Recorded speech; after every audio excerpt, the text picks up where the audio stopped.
Hello, everyone. Welcome to our very special celebration for Derek Craven Day. And with me, I have someone who I could not be more excited about having with me to start our show today, the fabulous Kate Bateman. How are you? Hello, I'm good. Good to see you again. Oh, yes, I know. It's been too long. Yes. Oh, I see you've got your copy of your Lisa Kleypas behind you. Look, I can match it. Oh, I have my wonderful. original. I went looking for it with Yes. the cover. Yes. Oh, I know. Step I back. know. So I just go crazy every time. Well, I It's so realised beautiful. I've got mine seems to have got like two pencil holes in it, so it's not perfect, and it's very well read because I just reread it yesterday in Oh, honor did of you? the Oh my day. gosh, it's so perfect It's so because good. I thought we could start off with our little game. Oh yeah. And we'll have everybody who's in the chat help us too. But we're going to see what Kate Bateman thinks in terms of who would we cast to be the ultimate Derek Craven. I'm not gonna lie, I've given this some serious thought over Ah! many years. Of course, he's like a classic because it's like one of those, no one's quite right. You know, there's bits of people that I think I want like a mishmash. The closest for me would be somebody a little bit like Clive Owen or Tom Hardy, a little bit. He's obviously got to be a bit rough around the edges. Uh, Somebody like that who's a little bit kind of, yeah, not too polite, like can't be too pretty. He's got to be a bit kind of almost. The French have this thing which is like buffet, like ugly hot, if you know what I mean. Like somebody like that. It's like they're not really classically good looking, but they're really hot. And so that would be the perfect Derek Craven. I love that. Oh my gosh, I love that. I've never heard that term before. That is so Yeah, it's cool. like, do you know Vincent Cassel? Vincent Cassel, who was if you've ever seen the French live action Beauty and the Beast, Belle et la Bête, he's exactly that. He's like this kind of super kind of slightly ugly but very hot, sexy guy, French guy.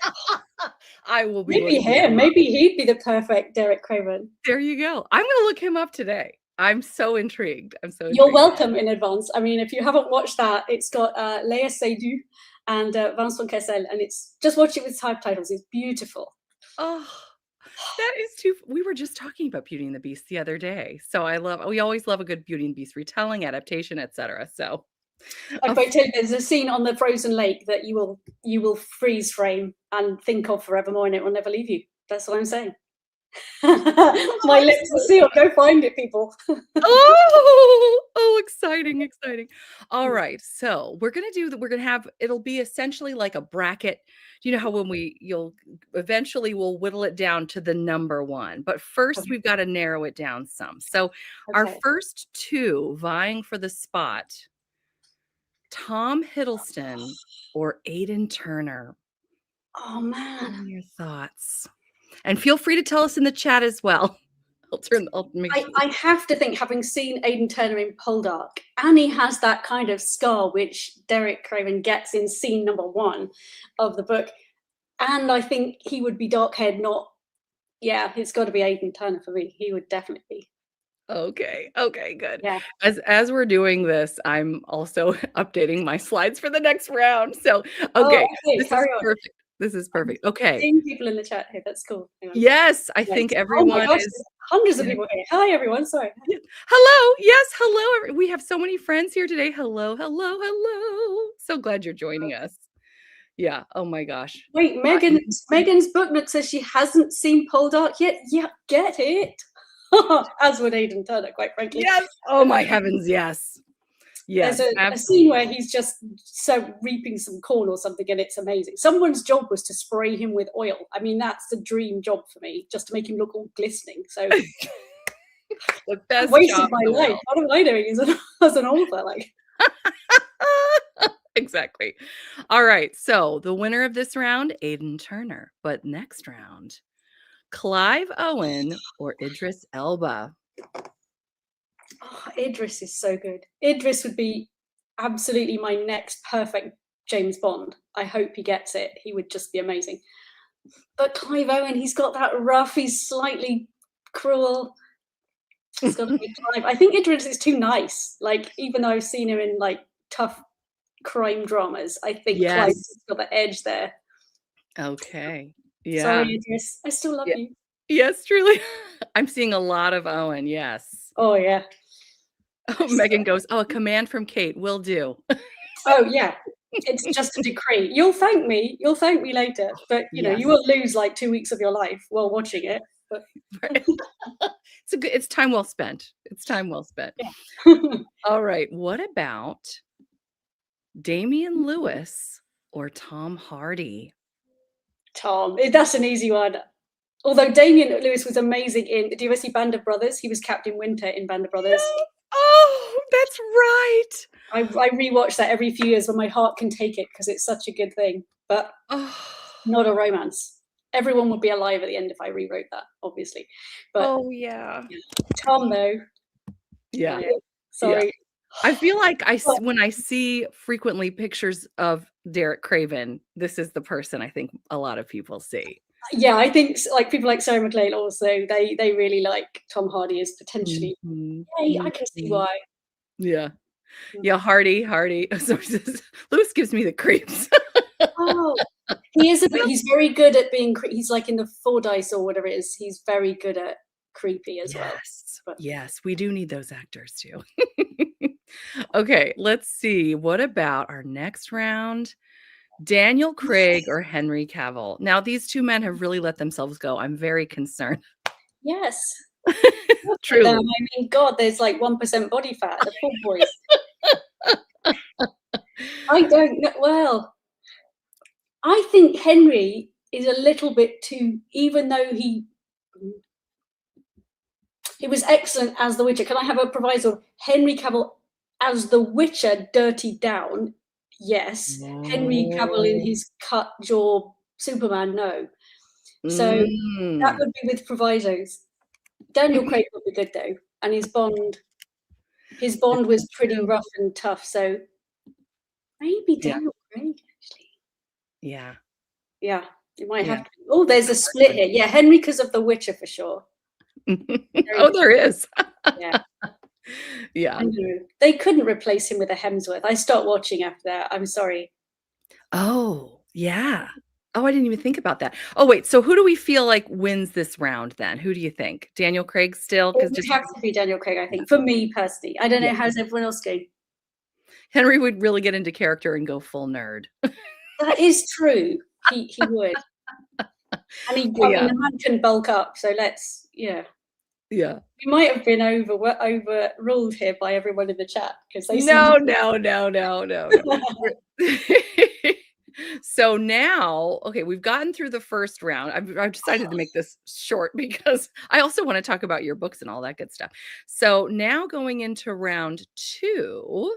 This is going to be impossible to choose. This is going to be like, can we just do like a why choose reverse everyone? Like we might have to. We might have to all of it. Now I know. This is like Sophie's choice. Like I can't let one of them go. Like, yeah, this is tough. This is tough. He's not Tom Hiddleston. He's. Oh no, I forgot. See, this is what I do. This is what I get for trying to mess with my head here. I'm so sorry. This is what I get for. I know. Peace. Yeah, you see, look, Terry's historical stuff. It's got to be Clive, I'm afraid. Clive for this one just tips it over Aidan, even though Aidan has the scar that's authentic from Pollock. But I'm going to make sure I do the slide correctly. This was a lot of work. I mean, the fact that I haven't accidentally taken myself offline, I'm just impressed. Although now I've jinxed myself, so let me knock on some wood. Okay. All right. So Clive Owen, who is not Tom Hiddleston, although it looks like we're kind of we're half and half again. In we could have a super clone. We could have like a Tom Owen or a Clive Hiddleston. That would make everyone happy. That would be. There you go. I love that. Yeah. Little. Oh no, where's my other one? Oh, for Pete's sake. Okay, this is. I'm impressed by the technical ability here. I can barely use my phone. The lack of ability. Okay, so image. I know I downloaded it. Okay, and then we are. Boom. And let's see if their names are correct. Hey, okay, the names are actually correct this time. So it's got to be Tom Hardy. He's got it because there's just no Daniel's too blonde, much as I love him. Tom Hardy. That's true. And I'm gonna make sure their names are correct now. And I think we're back to the beginning, actually, as we were discussing our, your favorites. Oh, you got me top two. Oh God, this is Yes, I know. Okay, here we go. Here we go. I can do this. I'm getting better. And we're gonna have the correct names now. Look at it. He's climbing. This is so hard. If you'll pardon, I mean, as the vicar said to them, no. Oh. Help me out, people here. Yes, we need your support. Seriously, I think I'm actually incapable of choosing. I think I would just have to flip a coin and I wouldn't be disappointed with either. If we're talking film adaptation. They're getting me again for the name. I'm so sorry. Tom Hardy. Oh, for Pete's sake. Oh, I didn't even notice that. I'm still stuck on his beautiful face. Yes, well, thank you. I got it half right. 50-50. We've got Hardy. Yes. We've got Eric. Tom Hardy, Daniel. Yeah. Oh. That's a very well chosen photograph as well, because you've got him in, you can imagine that as a cravat, and he's looking they're both looking quite disheveled though. Yes. This is really hard. I honestly don't know. It might have to be Clive Owen. And I never thought I would say that, but looking at because he's got green eyes as well, which is a very big thing I mean, I know you could put Tom Hardy in contacts. Mm-hmm. He would also be really good though. Yeah. I could imagine them both losing it at the end when the club has burnt down and they think they've lost their wife. I can just see them both losing it. Yes. This is true. Oh my God, maybe Clive Owen actually. Plus, I would like to see him in more film roles. So if it's purely for a film role, yes. There we go. I think there's no wrong answer. Exactly. This is like, which is the worst Lisa Kleypas? There is no bad Lisa Kleypas. She could read yes. She could write the phone book and we'd still read it. So yes, we would. Yes, we would. I love it. Thank you for doing this with me and getting. This is important work. This is vital research, and Truly, I love what Nicole says. I think that means I get Hardy all to myself. Loving that.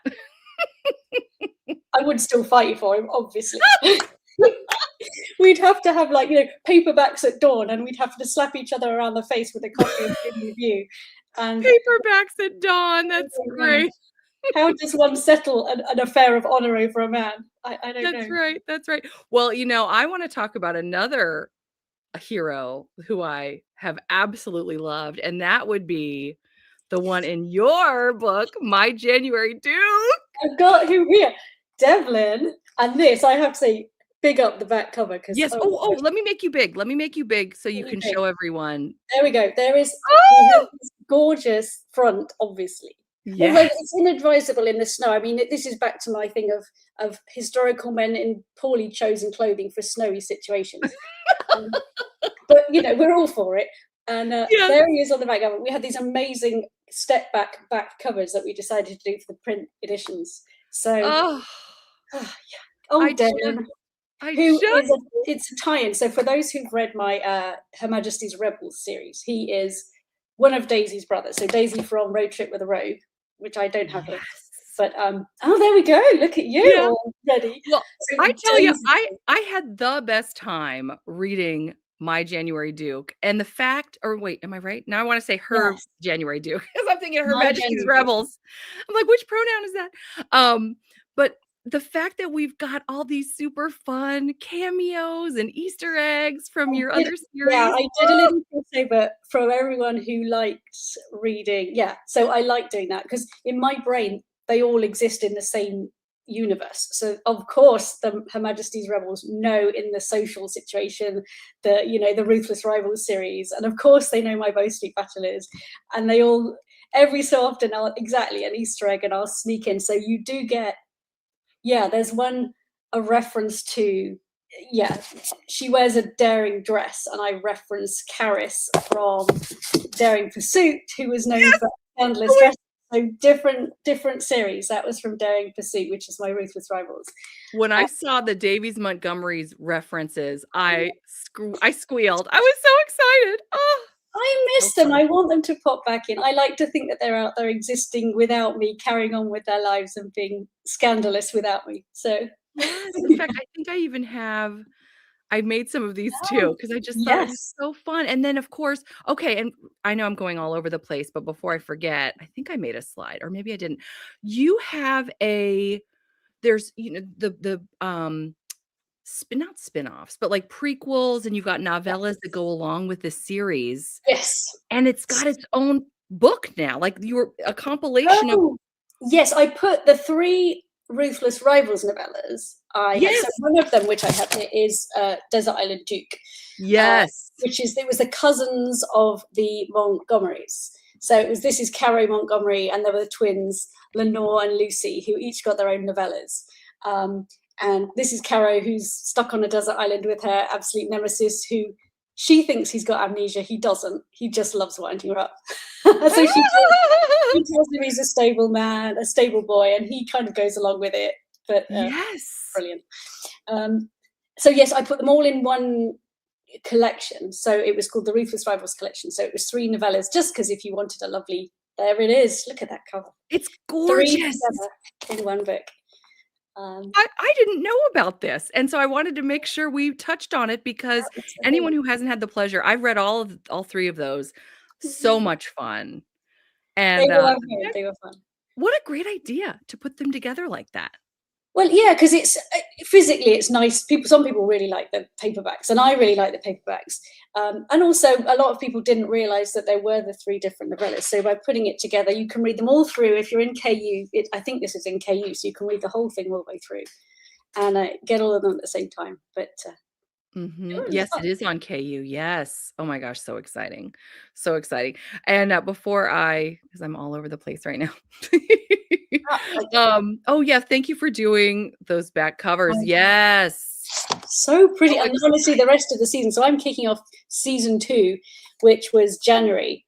So the Yes. previous season, I did July. I did Scandal in July, which was another Ruthless Rivals. So Yes. yeah, that was a Ruthless Rivals spin-off. Um, Okay. but Do you have all of a the covers calendar? have these gorgeous step backs for this season, and they are CC Renee's is so hot. She's just, I think she's March or April. She has like this prize fighter, and man, the model she's got is like, look, March. go check I it think out. he's March, yes. You know what? We She's very good. Yeah. I have the calendar, and I've got Yes. I have them up in my living room where I have my little office area, but I have kids, and some of them I'm like, "I cannot put that month up." No, some of them are a little, yeah, so all my kids are just resigned to just, you know, the embarrassing thing that mum does, it's cringeworthy. Uh, you're right, that calendar's quite racy. It's fun. I'm not complaining. I'm not complaining. It's gorgeous. It's gorgeous, but yeah, so much fun. I didn't know you guys could one up yourselves from the first Rake review, and here we are. Here So we are, yeah, and so this one exciting. seems to be very popular. I mean, obviously February's, it was Courtney McCaskill was February, um, and you got a sneak peek of that in the end of this book, and it's Yes, something like Lord Valentine's Rotten rotten February or something. February. So very funny, and the brazen Belle is just doing her gossip column all the way through, so she's tying all of these rogues together. So, oh So yeah, they're reading February now. Cool. There we go. oh, good. Oh, see, yeah, you're so good. You're getting on the comments. Megan says, "I still need to read Her Majesty's Rebel series, but I also wanna read my January Duke soon." Yeah. They're all standalone. Like you don't have to jump in. You don't have to read them all in order, because Mhm. even though they're in a series and chronologically they kind of go together for the 3 main books, the others are all over the place. So you Yeah. can pick it up, and there'll be maybe a few Easter eggs or in jokes you won't get, but you can Yeah. certainly read them all out of order and you'll still enjoy it. I heartily agree, although I will say I did have fun seeing everybody again after having enjoyed them and really gotten Yes. to know them in the first 3 books, so They sneak in, and I like to stick in. yeah, so fun. Oh, I'm on a novella kick, so this will be perfect for me. Yeah. It is, yes, enough to melt the snow. These are steamy. They're cute and steamy and fast and steamy reads, these And ones. I love how well, because this is one of my pet peeves, when I read a book that's supposed to be seasonal and there is no seasonal things to be found. Or it's Yes. like just mentioned on the side. This has so many winter and January elements in it, which makes it so Yeah. perfect. And it was kind of difficult because obviously I've written festive Christmas. I've got a sweet festive novella. Again, that's All Kiss of Mistletoe. That's a, and it's a Christmas is really easy. Oh, I And then love January, I was like, there's nothing what happens in January, like apart from snowed in. And people have done snowed in. I've done snowed in Russian princesses and things before. So I was like, okay. And then I read about wassail, which is this weird English tradition of going out and blessing the apple trees. And it's all about, it's in the dark and there's like really pagan kind of flickering fire. And I was like, oh, that's an amazing situation to put my people in, Right, right. which was great. And then, super dramatic thunderstorms, which if you read without spoilers, the big thunderstorm is a big deal. Yes. And the snow, they go ice skating as well, which was a cute little scene that I put in there. So yeah, So perfect. Perfection. seasonal stuff. It Perfection. was I love fun. it. I love it. Oh, yeah. As you had said, Terry's reading February now. The Rake Review gossip paper. What a cool idea.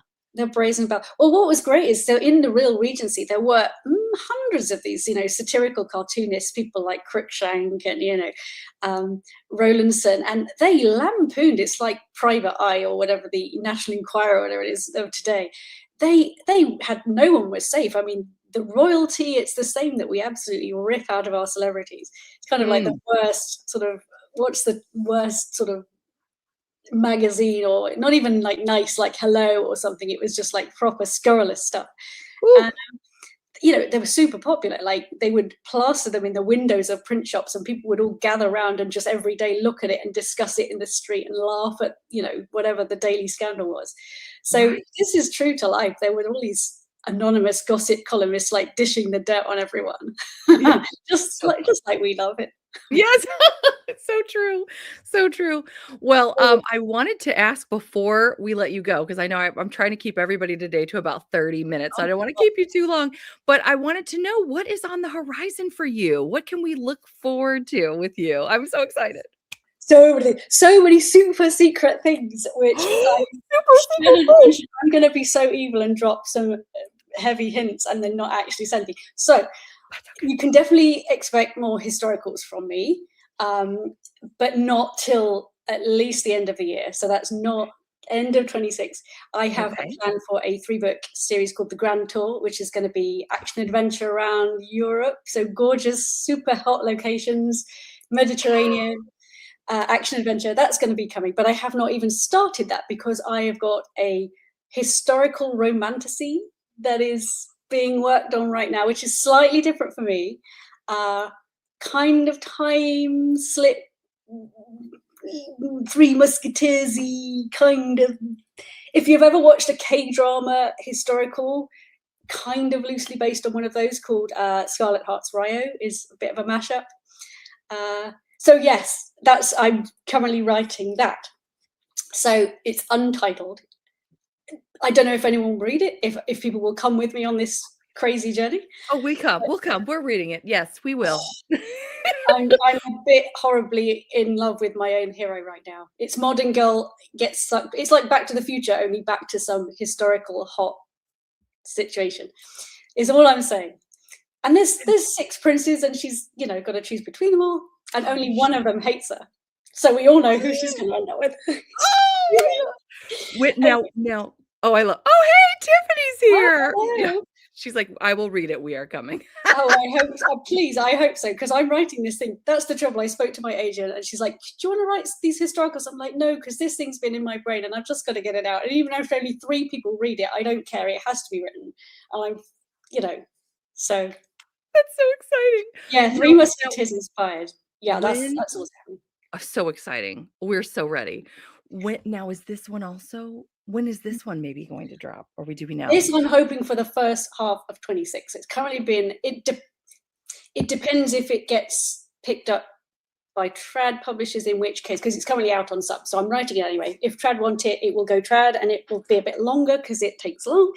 If not, it will be me self-pubbing, in which case I can just hit go on the pre-order and we can go.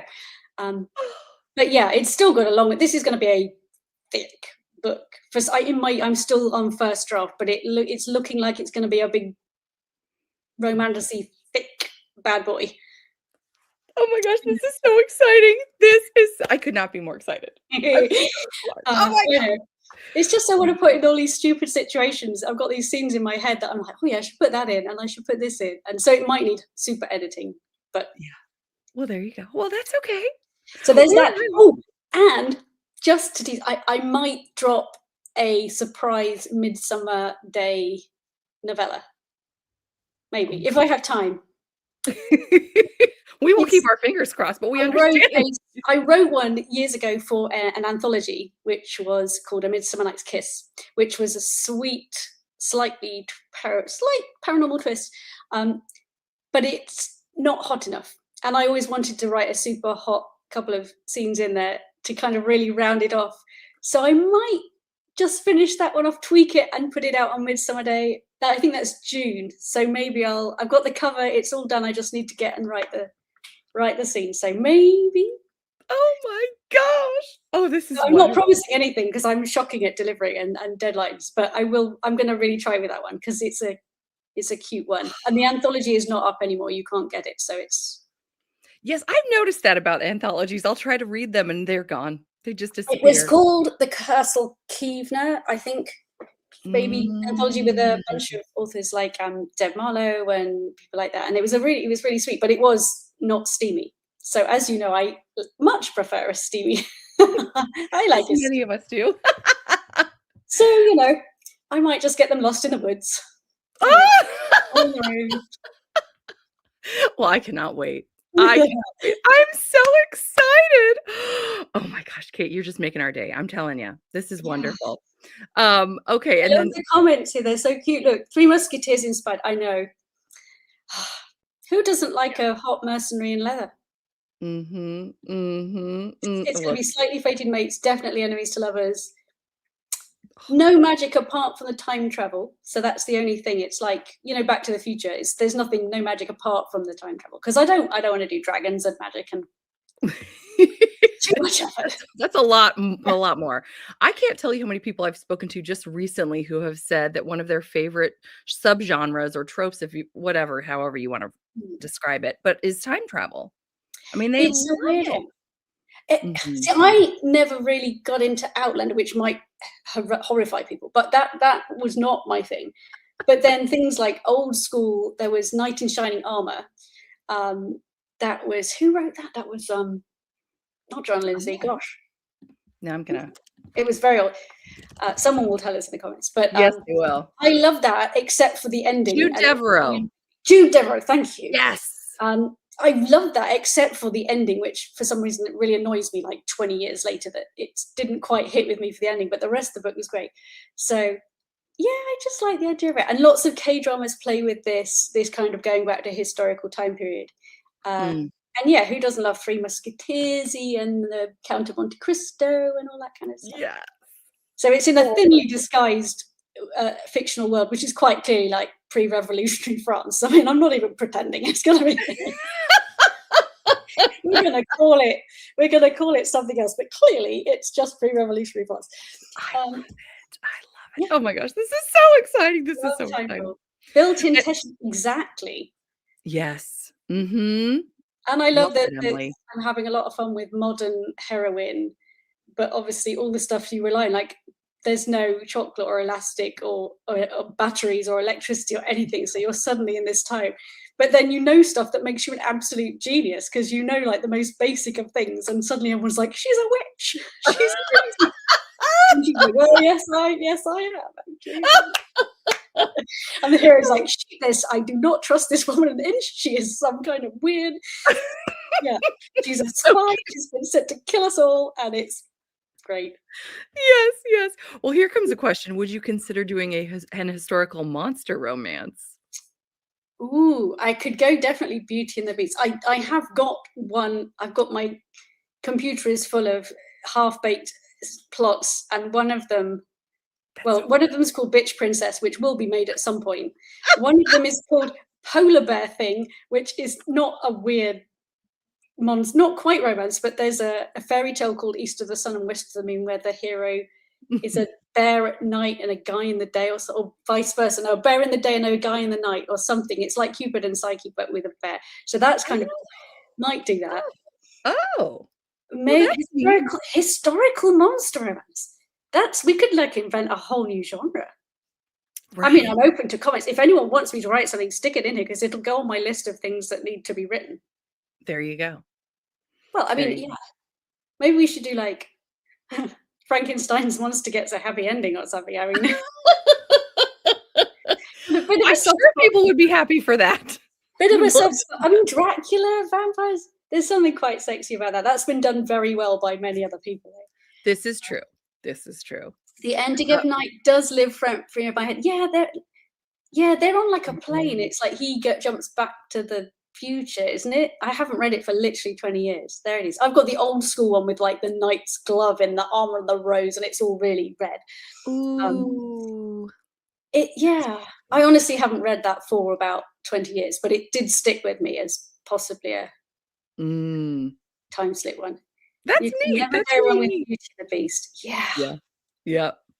Tale as old as time for good reason. She loves her Beauty and the Beast, Nicole does. Honestly, the music was on Classic FM as I was driving to pick my kids up, and I was just like, oh. So yes, please, if you haven't watched that La Belle et la Bête by it's French with subtitles. The costumes are exquisite.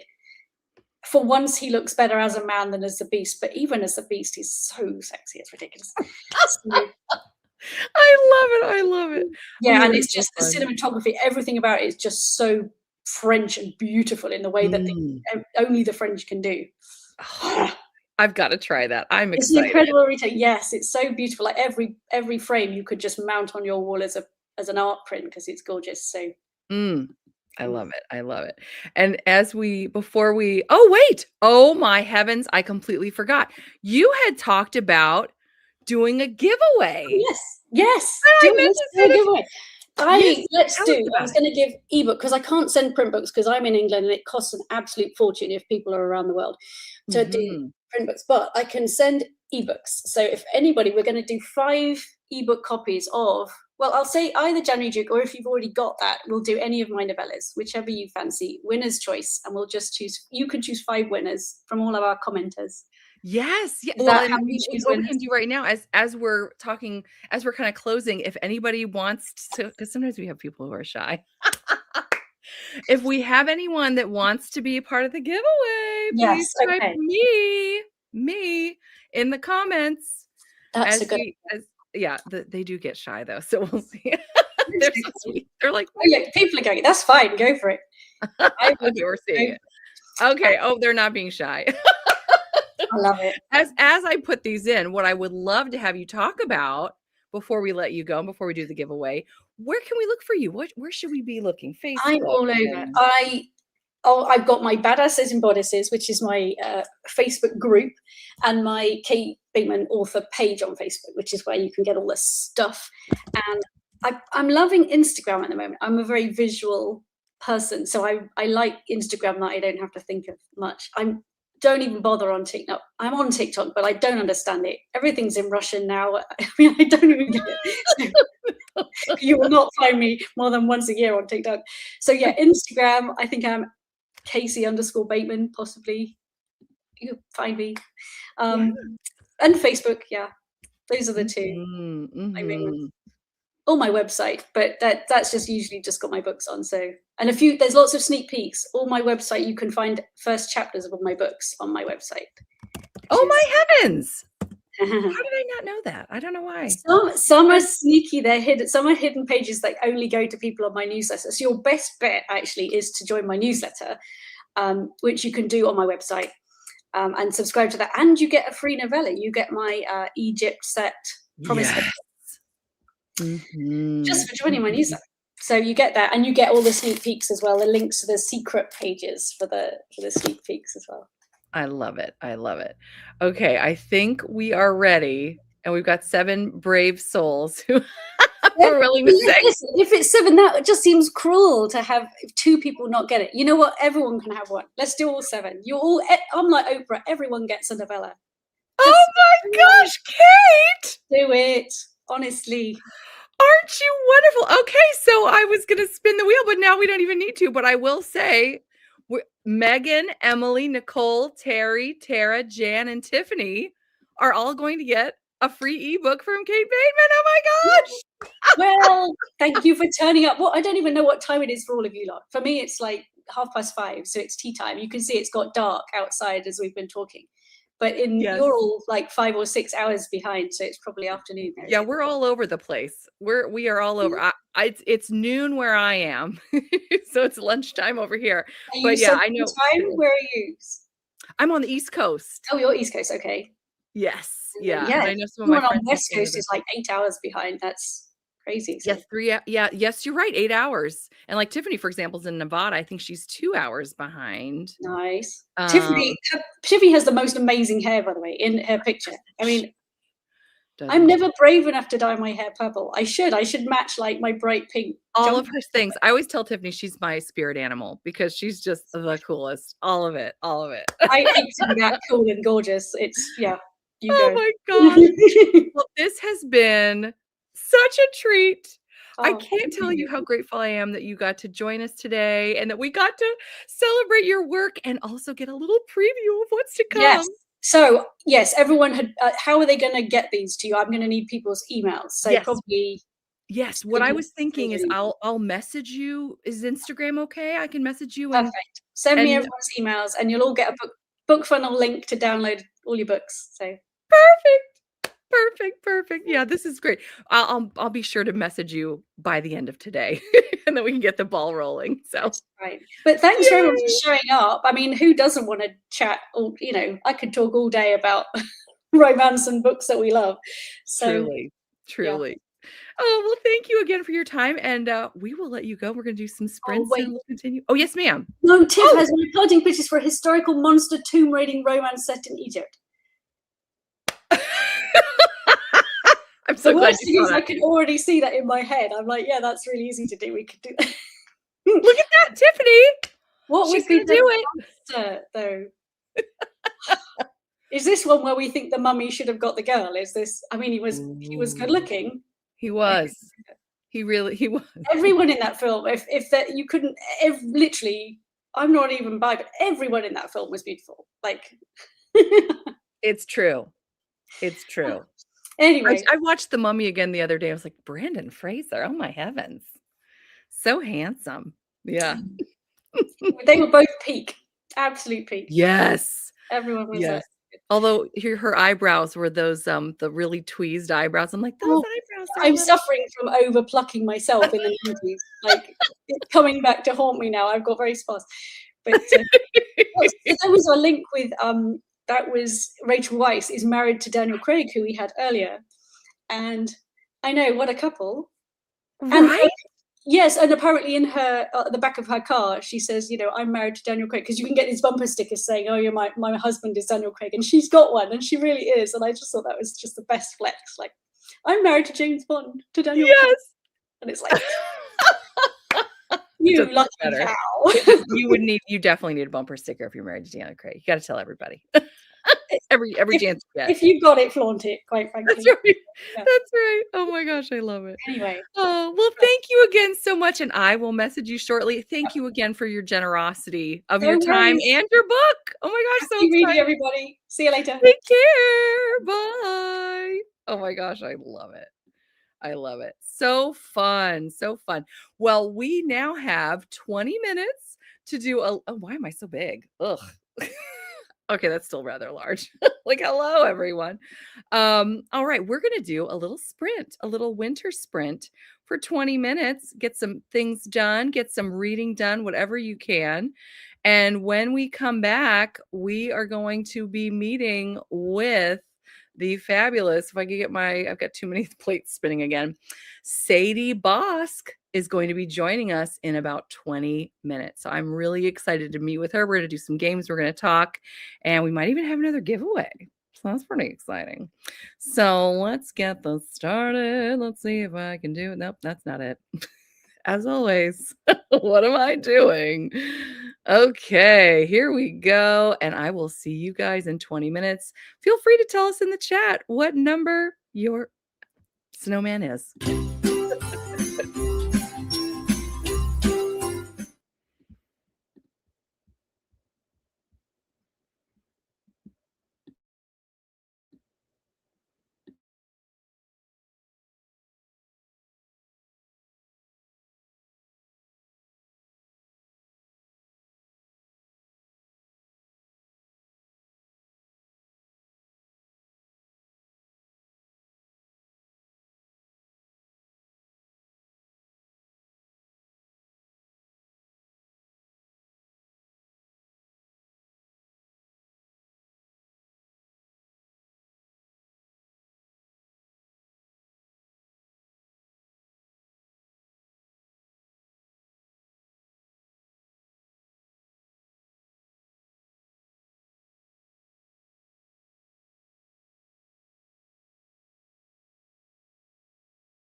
Well, good job.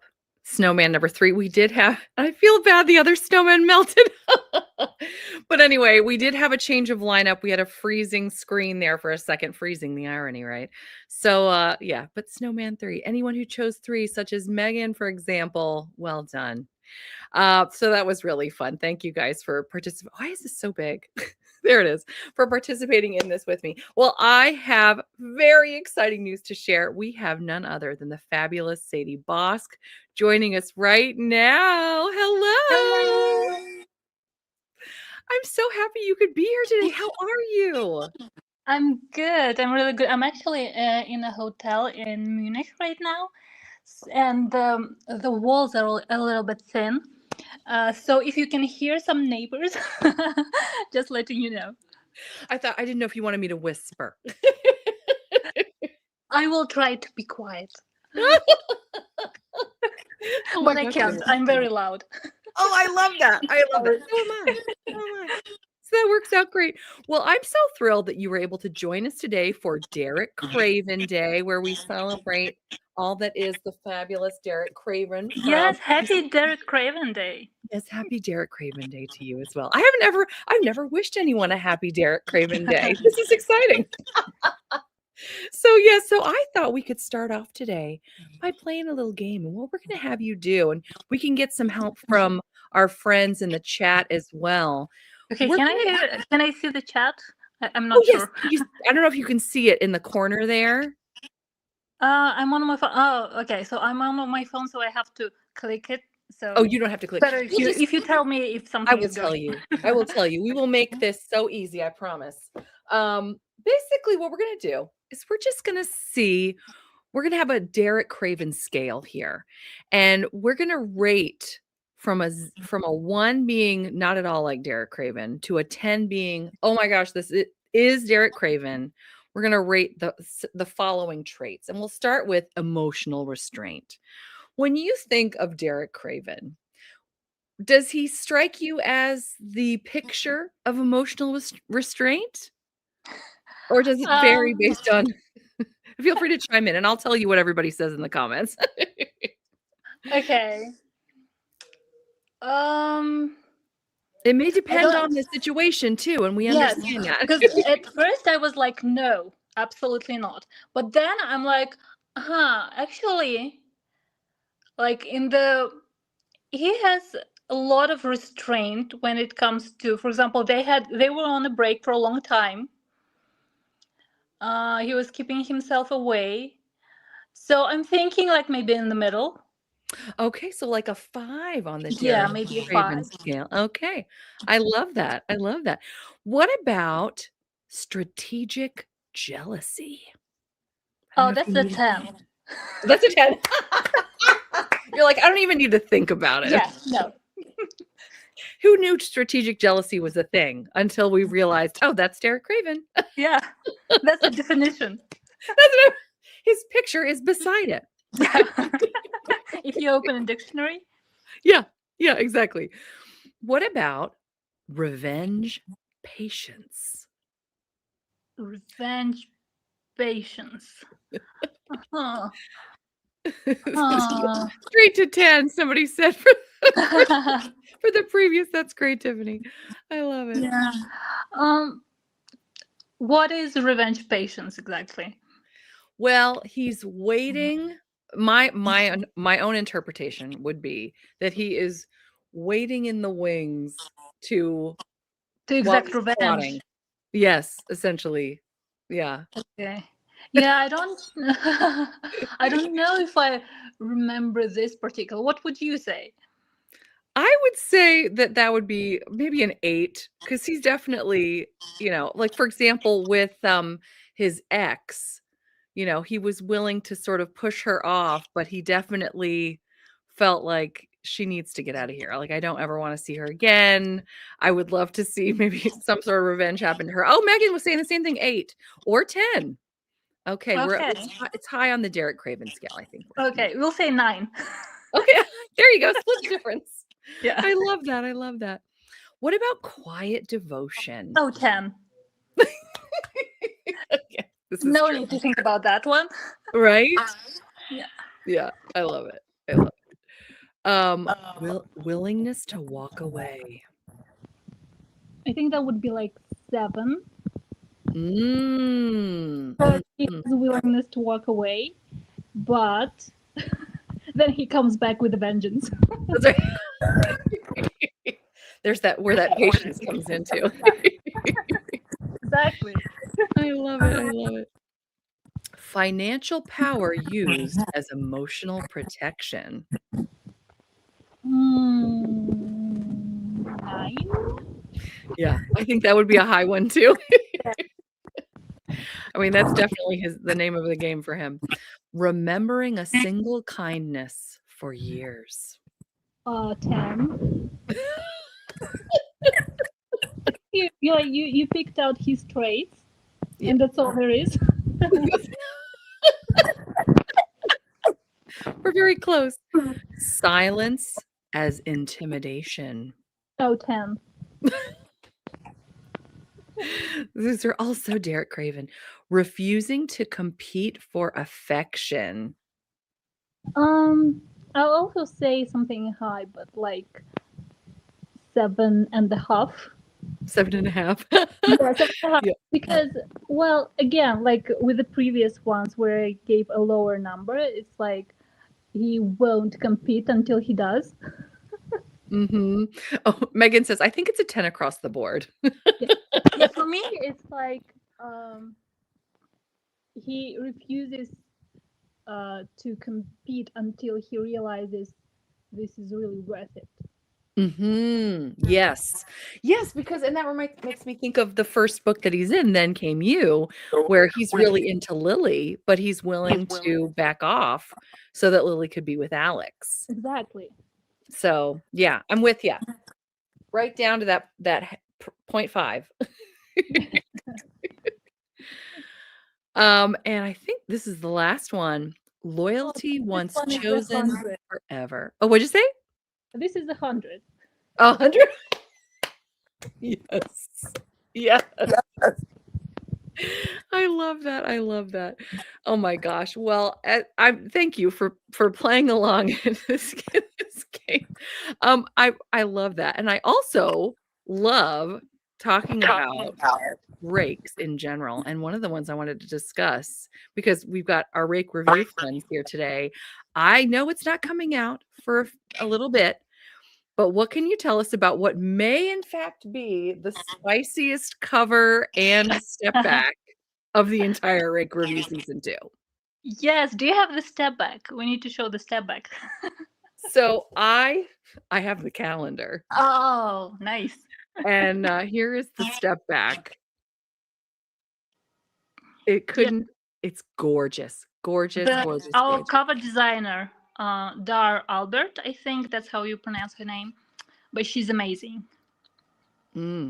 She really is. Yeah, I just gave her like specifications of what the hero and the heroine look like, and I was like, make it a bath scene and make it spicy. That's what you And said. she delivered. She delivered. Yes, she did. I love that. I love getting to hear the behind the scenes things like that. So tell us about this novel. Well, have you read the first Rake review series? Not in its entirety. I've read some of them. Okay, but did you read Mad Duke March? I didn't get to. So Okay. that's the one that you did 2 years ago, Mad Yes. Duke March. How does it relate to the one coming out this November? So the hero of the November one, he shows up in the first book. So those who read Mad Duke March, some of the readers were emailing me and asking me for the story of this friend who's an earl, and he's already married. What? Oh my That's goodness. all I'm going to say, because that's all that I can say without spoilers. Oh my goodness. Oh my goodness. Well, this is very intriguing. I'm very intrigued. We've got several people that are excited because it's their birthday, Duke. I love it. I love it. That's too fun. Yeah.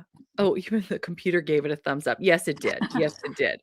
So did you enjoy writing this one as much as you enjoyed writing the first one? Well, actually, I haven't finished writing it yet. Oh, It's that's not right. done. Okay, it's funny, I talked to Tracy Sumner, I wanna say last month or the month before, and hers is April, and she's like, "I'm not done yet." So I can imagine, yeah, you're probably not. In fact, you know what? Since we're gonna be talking about things that are coming up soon, I would love to talk to you about To Kill a Mocking-Duke, which is coming out, I wanna say in March? So that one's coming out next month, right? Yes, this one's coming out next month, and it will have a cover reveal actually this week. So we will have a cover. Oh, First boy. through my email. So if anyone is signed up for my newsletter, they're going to get the cover reveal first in the next couple of days, maybe tomorrow, maybe the day after. Oh my Um, god. yeah, the cover has been made weeks ago, maybe months ago, but I didn't get a chance to send out an email yet, so that's why it's so late. Other than that, it is a revenge story. Ooh. And also, like, it's a part of a series. It's book number 4. So the heroine, how do you say it? Heroin, yeah, yeah. I don't like saying heroine because it's like it's a drug, but Oh. so I it's like suppose one could hero. That's so Yeah, but funny. she appears in book number 3. So people who have read the previous book, they would know that who the heroine is Mm. about. But it is all of this series is one person is from nobility and the other one is not, so in all of the books. We love a good class difference trope. Yes, they We are all class difference, but they also have like different tropes, and this one is the revenge. Oh, I'm excited. I'm excited. So do we see the same characters throughout, like, the book ones from book 1, 2, 3, and 4? Are we gonna be Yes, seeing them again? all of my books are in the same world. So a lot of previous characters are also coming back, even from my different series. I even have I have a series, the Shadow series, which is set 1 century earlier, so it's set in 1700s, but it's Oh, also connected. So actually, the heroine from my book 3 of that series with the Marquise is a great granddaughter of book number 3 from this series. get out. I love that. I love that so much, and I love the costumes, by the way, in this series. I wanted to ask you about the Shadow series too, because unless I'm mistaken, the ninth book, I don't know, is the ninth book the last book in the series, or is it still Yes, ongoing? it's Okay, still so on. it's completed, Yeah. and the ninth book came out recently. When was it released? I think it was summer. Okay, so last summer. Okay. Yeah. I adore these, and if I'm not mistaken, I think your 7th book is your profile picture too, is that right? I love the cover Yes, on that yes, one. it is. Just gorgeous. So this It is is the my favorite hero. He's I'm your not favorite? supposed to have favorites, but I do have my favorite. No, we love it, we love it. In fact, okay, well, let's just do this then. Okay, and let me ask you this too. Is this the Georgian period then? How Yes, what yeah. This is Georgian period, okay, because I was gonna see that dress, it's like, "Oh my heavens." Georgian looks gorgeous. We don't see enough of the Georgian period, so this is even more exciting. Let's talk about this cover. Or this hero, and or this book. What can you tell us? I'm excited. Well, the hero of the I can tell a lot about this. this. Please, I yes. can talk about this book forever. Oh, I'm Um, excited. yeah, the hero of this book, he actually appears in book 3, and the idea for him. Have you watched Buffy Vampire Slayer? Yes. It's been a while. Okay, so that's my favorite series of all times. And do you know Spike? Yes. So the hero was a little bit inspired by him. No. Just a little, not a lot, but you know how like Spike was this pest for most of the series before becoming like sort of the hero. Yeah. So the same thing happens with him. From book 3, he's sort of the pest of the gang. He's the villain, and he's always like doing villainy stuff until he's sort of redeemed in his own book. Not really, but a little bit. We understand. We start to understand him in his own Yeah. book. Wow. Oh my gosh, that's so fun. And I also make all my covers. Well, not all, but most. Get out. Oh my gosh, that's so cool. Yeah, this one, I love all your covers, but this one especially was just gorgeous, gorgeous. And then the one that was just released this past summer, you said, is there anything that you'd like to share about this one for us? Well, this one is actually a bit unique in a way that the heroine, she's of Turkish descent, so she's from Ottoman Empire. Wow. I love And that. so we're exploring also multi religion, multi faith romance here. Oh, She's Muslim, and interesting. he's not really Christian, but he's in a Christian country, so. I see. Oh my gosh, fascinating. You don't see too much of that. That's really neat. Yeah, I'm from a majority Muslim country originally, so that's why I know a lot about Muslim faith. So I was like, that would be interesting to sort of explore. And then I Yeah. read up on what it was like to live in the Ottoman Empire, which is really interesting because actually in 1700s they were a little bit more progressive regarding women's rights. Like women could divorce their husbands, they could wear pants, they were a little bit more progressive. And when women's suffrage first wave started coming out in Britain, they started wearing shalwar, like the pants that the Muslim women wore in Ottoman Empire. They were like, they took inspiration from that, which was really interesting because later, when Western world started to be more progressive, the Muslim women started wearing Western clothes to also gain their independence. So it's really interesting how that flips back and forth. Wow. And that's reflected then in this book as well. Yeah, a little bit. A little bit. That is so cool. Well, I wanted to ask you a couple questions just in general about your work. For those of us who are new to you, how would you describe your novels? I would say they are more on the realistic side, so they are not like this fantasy fairy tale romance. Well, they are that, but they are also on a realistic scale. So I tend to write like very flawed heroes and heroines. They're not perfect. They all have their flaws, not only physically but like mentally. They're not just morally gray, but they are just like really human. And I like to put them in very realistic situations. So sometimes, even when they get their happily ever after, they have some little specks of something that wasn't resolved, because in real life a lot of things don't get resolved by the end. Yeah. Wow. That's really interesting.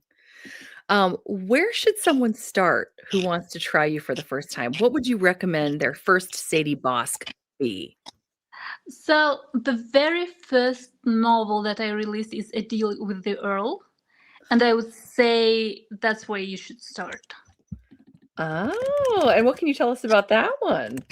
That one will always have a special place in my heart because this is the first novel that I ever released. And also, I think I sort of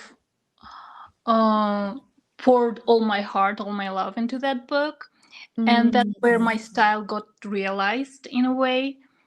What can I say is that there is a secondary character who is a girl with Down syndrome, Really? and that book explores that sort of hardships that people with disabilities went through in that era. Um, Wow. And yeah, and and there are actually a few secondary characters that I love from the book. Um, and yeah, I would say this is the one that you should start with and see if that's for you. We're getting comments about how gorgeous this dress is too. Yeah, it is really beautiful. Now, did you have any say in this cover? Yes, I made this cover as well. This is the first cover I've ever made, and it went through a few iterations. I'm actually uh, not. I wasn't a digital artist, but when I started writing books, I actually was on a very tiny budget. So I hired an editor, which is still my editor, and she's great. But I couldn't afford an artist to make covers, and I used to be an artist, sort of, when I was in school, and I was like, I can try doing it myself. I did, and I fell in love with it.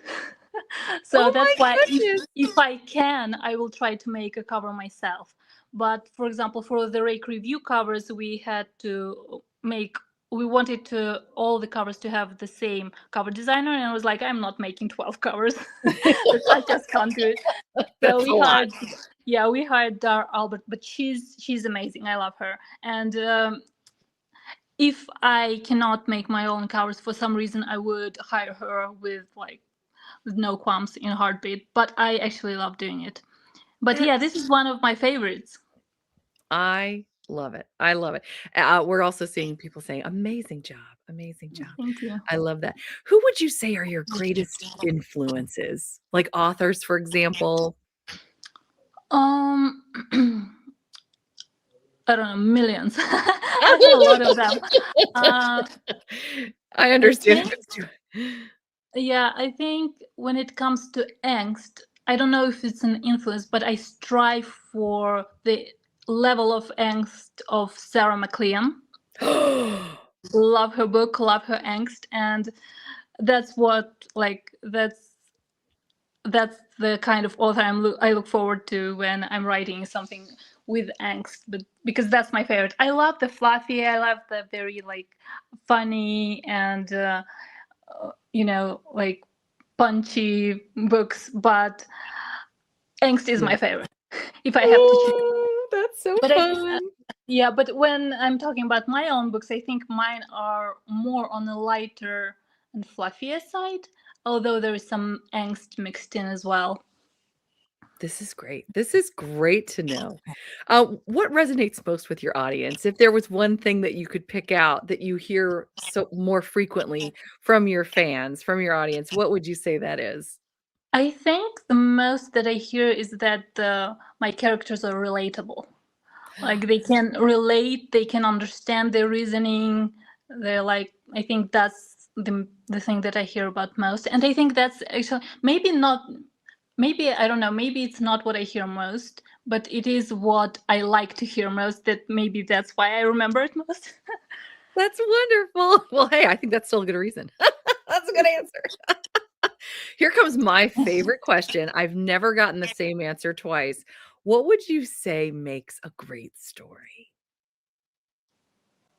Oh, that's an interesting question.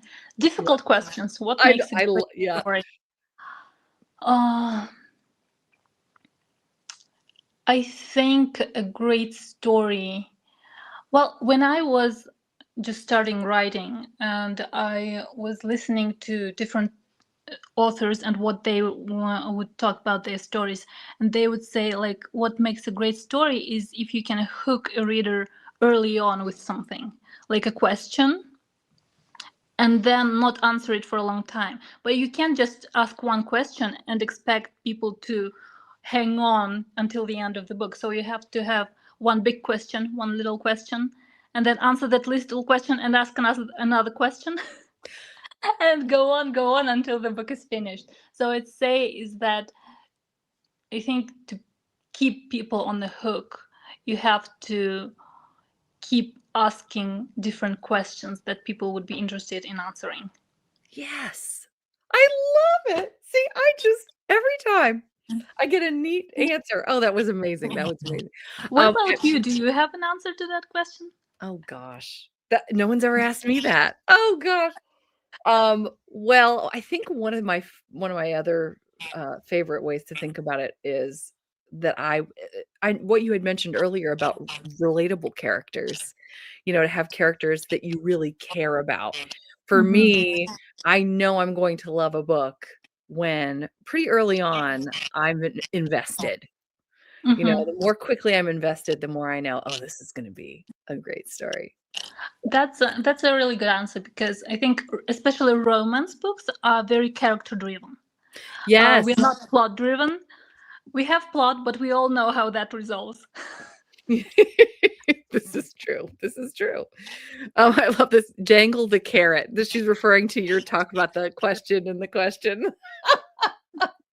That's great. That's great.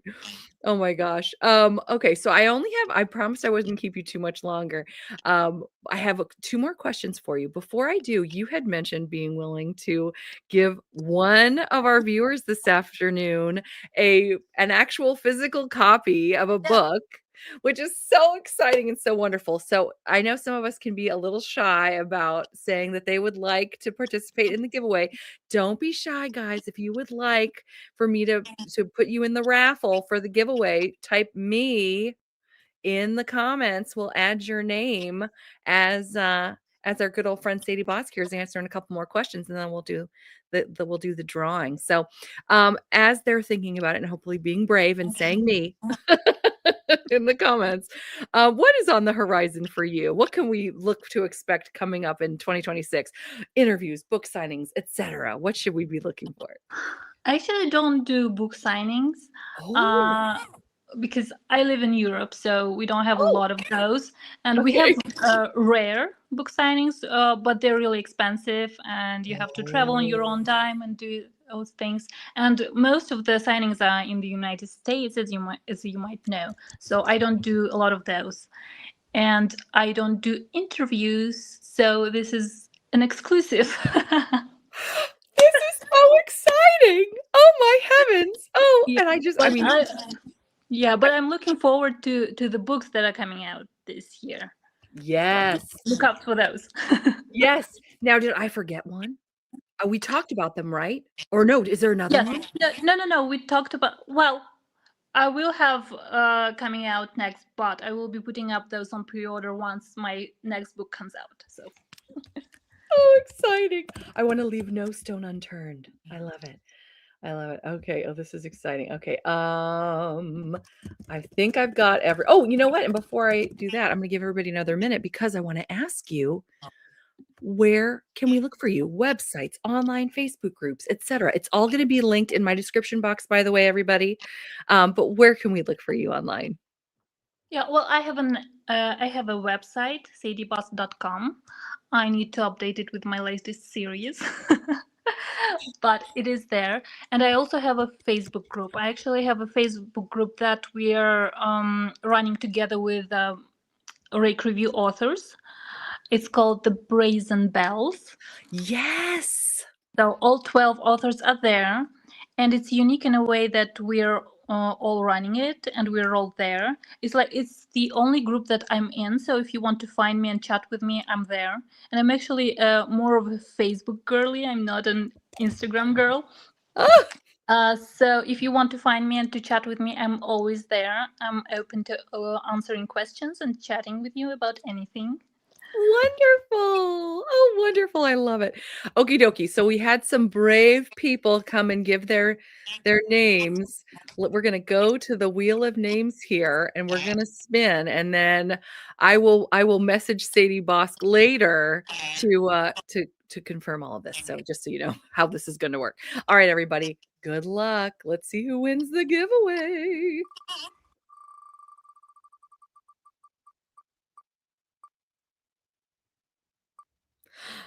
Tara! Congratulations. Congratulations, Tara. And I will be messaging Sadie later today, and we'll make sure we get everything going for you. Okay, any book from my backlist. Any book from her backlist. So you can be looking through that, add it to your wish list. Well, we'll talk about it. We'll figure it out. But start looking through Sadie Bosque's backlist ASAP, Tara. This is very, very exciting. Oh my gosh. Well, I cannot thank you enough for your generosity, not only with your time, but also with the giveaway. This is so exciting. Look, everybody's so I love it. I love it. Everybody's so encouraging and wonderful. Thank you so Oh, much. thank And you for having me. yes, yes. And we are going to be looking forward to seeing all that you are doing this year. Cannot wait to read the books. Cannot wait to dive into the backlist. And yeah, so is there anything else that you wanted to share before you headed out today? I don't know. I don't think so. But you now know where to find me. So if you have any Yes. questions, any concerns, you want to ask something about my books, I love talking about my characters. So don't be shy. Ask away. Perfect, perfect. Nicole just said, I just purchased the first 3 of the Shadow series. Oh, I hope you enjoy them. Oh my gosh, so exciting. Oh, and then of course, Nicole, if you want to ask her a question, you can find her and ask her about it. So that'll be Yeah, great. join the Facebook group. I'm always there. Oh boy. Oh boy. Thank you. Well, thank you again. Oh, look, I loved Mad Duke March. Oh, someone wants to Oh, share thank that. you. Thank you That again one is so much. great also. Love Yes. that hero. Oh, I know. I love that cover. That might have been my favorite cover. That one is definitely a favorite cover of that entire series. I love Yes. the cape. The cape. The cape without the shirt and buttoned. It's so Yes. fun. Oh, excited for November's book, especially with that wet shirt. Yes. It begs the question, what is happening, right? Yeah, I decided to go through all the classic covers. The first is the cape in winter. The second one is a wet shirt. Yes! I didn't even think about that, but you're exactly right. The hair on March too. Yes. Yes. But I'm excited that we have a redhead too in November. Yeah, So I think that's unusual. the, I think that's the first redhead of the Rake review series, if I'm not mistaken. I feel like I could count the number of redheads I've seen on covers maybe on one hand. It's just very unusual, but I love it. I love it. Oh, so fun. Well, thank you again for your time. And you'll be seeing more of us later as we read and just so enjoy your books. Okay, thank you for inviting me. That was fun. Yeah, take care. Bye. Bye. Oh my gosh, so fun. Wasn't she amazing? She's amazing. And we'll be getting in touch with her to get everything going with Tara's giveaway. How exciting. Okie dokie. Well, now we are going to do already another sprint. This one will be about 27 minutes. And we're again continuing the winter theme. You know what I'm going to do? I'm going to make it. Okay, wait. Oh, it's fine actually. All right, we're doing I love to scream randomly on my thing here. Nope, that's not it. Or shit. Nope, that's not it also. Look, now I'm falling apart. Here we go. Ta-da! And we're here. Okay. Is it still 20? Yes, it's still 27 minutes till the next hour where we are going to be meeting and chatting with the fabulous Diana Bold. I cannot wait. Really looking forward to it. How special this day is so far. Oh, and you guys being with me makes it even more special. I'm so thankful you're all here. And yeah, let's have some fun. We'll read and we'll come on back. I'll see you soon.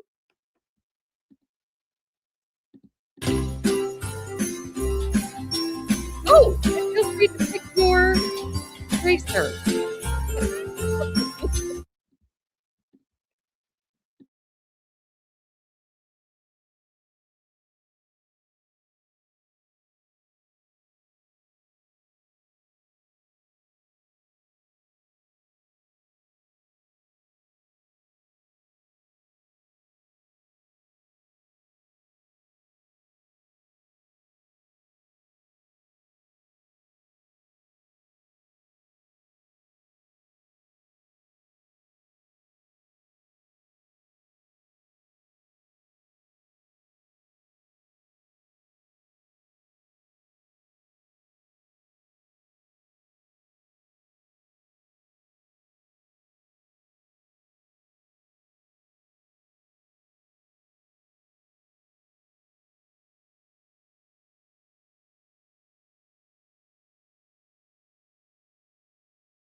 Well, congratulations. Number 4, we've got Wyoming at oh, and Emily. You guys both won. Good job. We had to change the lineup again. I don't know why it's struggling today, but this was still really fun, and I love these winter scenes. So, thank you all for playing as you were getting things done, reading, having a good old time. What a fun time we are having. That is way too large again. But anywho, I am extremely excited because joining us right now is the fabulous Diana Bold. And Hi. hello, and who do you have there in your lap? We need to talk. I know. This is Leia. She decided she wants to be famous, apparently. We love kitties. We love them. Oh my gosh, she's beautiful. How old is she? She is 6. Oh my goodness. We've got a lot of cat fans in the audience today, so I know they're all really excited. Does Leah ever help you? Is she your muse at all? Does she help you with your writing? She sits right where she's sitting every day while I try to work and makes it very difficult. But of course, I never push her away. I just let her do it. Oh my gosh, precious, precious. Well, I'm gonna try not to get too distracted by her, but I'm sure I will. Oh my gosh, we're all gonna be so excited. I'm so glad she could join us as well. How are you doing? How's your I'm year so great. far? Thanks for having me. My gosh. Well, I am just so thrilled that you had some time to carve out for us today as we're celebrating the fabulous Derek Craven Day. And we're also able to celebrate the Rake review season 2, which is so exciting. And one thing that I think is really neat, especially about you, unless I have it wrong, you might be the only person who has the same month both times. That's true. I am. Now, Um, did you choose that or how did that happen? I didn't really choose it, but well, I actually wanted September the first time around. And I wanted another fall month, and we sort of did a pick your top 3 months, and then, you know, Courtney, who's our fearless leader, I think, is the one who assigned all the months, and I think that September was my third choice. I think I did October, November, September, and that was the way it worked out. So but I'm okay with it. September's a good month. Oh, absolutely. Both my boys were born in September, like, only 5 days apart. So we're like, "Joint birthday? Together again? Yes." Yeah, Yeah, it'll work. it's a great month. So I'm assuming then your fall is your favorite season? It is definitely my favorite season. I'm a Perfect. big fall girl. Can't Yes. wait for fall to come again. I know. That's what we always say in my family, like, the minute that January rolls around, we're like, "Okay, we're ready for fall again. Let's just head back to that." Oh my gosh, I Well, I can't wait live to see. in Southern Colorado, and my husband and I have had we talk a lot about what is the first sign of fall, and in Colorado, it's when you smell the green chilies roasting. When you go shopping because they have the big green chili roasters out in parking lots and you can smell it, and that is the scent of fall to me. That is so interesting. I've never heard that before. I'm from Virginia, and, Oh. we ours is more just the typical, "Oh, the leaves are starting to change."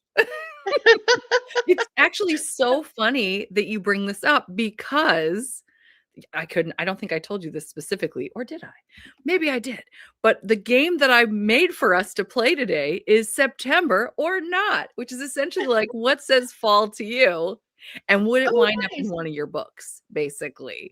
Um, so for the first round, September or not, a thunderstorm ruins a house party. Do you think this is a good September event or not? Maybe better for a different month? What do you think? Think that would be more of a summer thing, but September's a weird month because it's sort of, the end of summer. I mean, I guess it depends on what part of the country you live in or what That's true. country you live in, That's true. but where I'm at, September is still usually very hot. It gets cooler at night in September, but you can still see 100-degree days in September.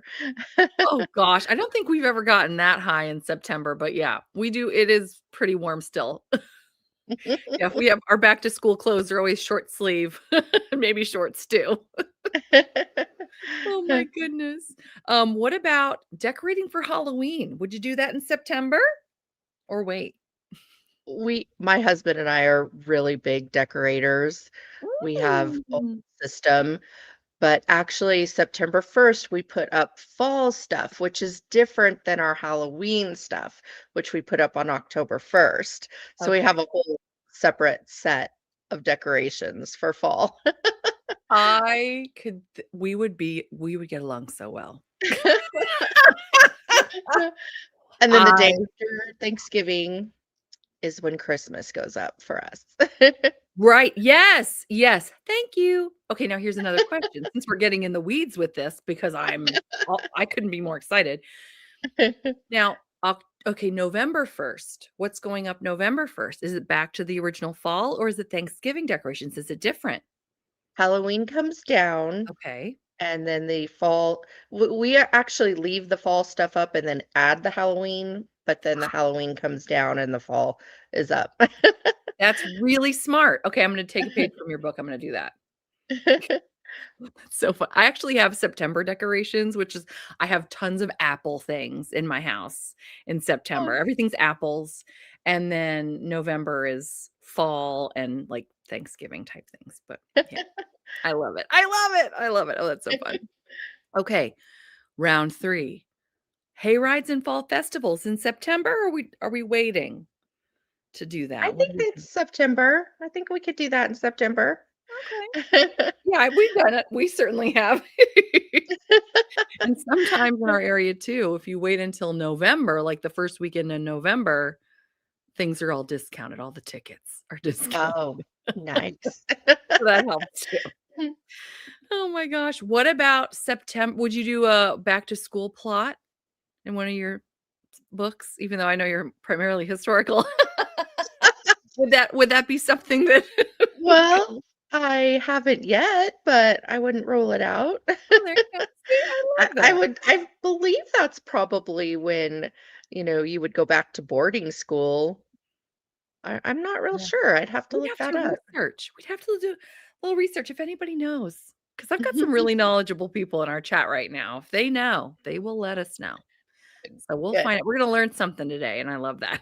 I love that for us. Apple picking, apple cider, apple pie, any of these things going on in September?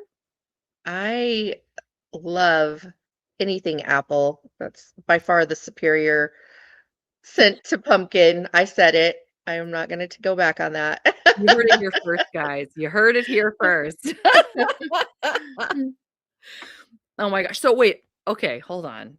Getting in the weeds again. Are we doing a pumpkin spice latte or an apple cider? Apple cider for sure.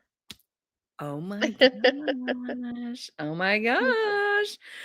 Terry, by the way, has said back to boarding school in September. Yes. She's Yay, like all thank of the you. above. Yeah. I love that. I love that. And then, oh yes, and then the last thing I said we were going to talk about rakes in September. Yes or no? I'm going to go with probably yes, right? Rakes at any time of year, but Rakes at any time. especially September rakes because those are mine. That's right.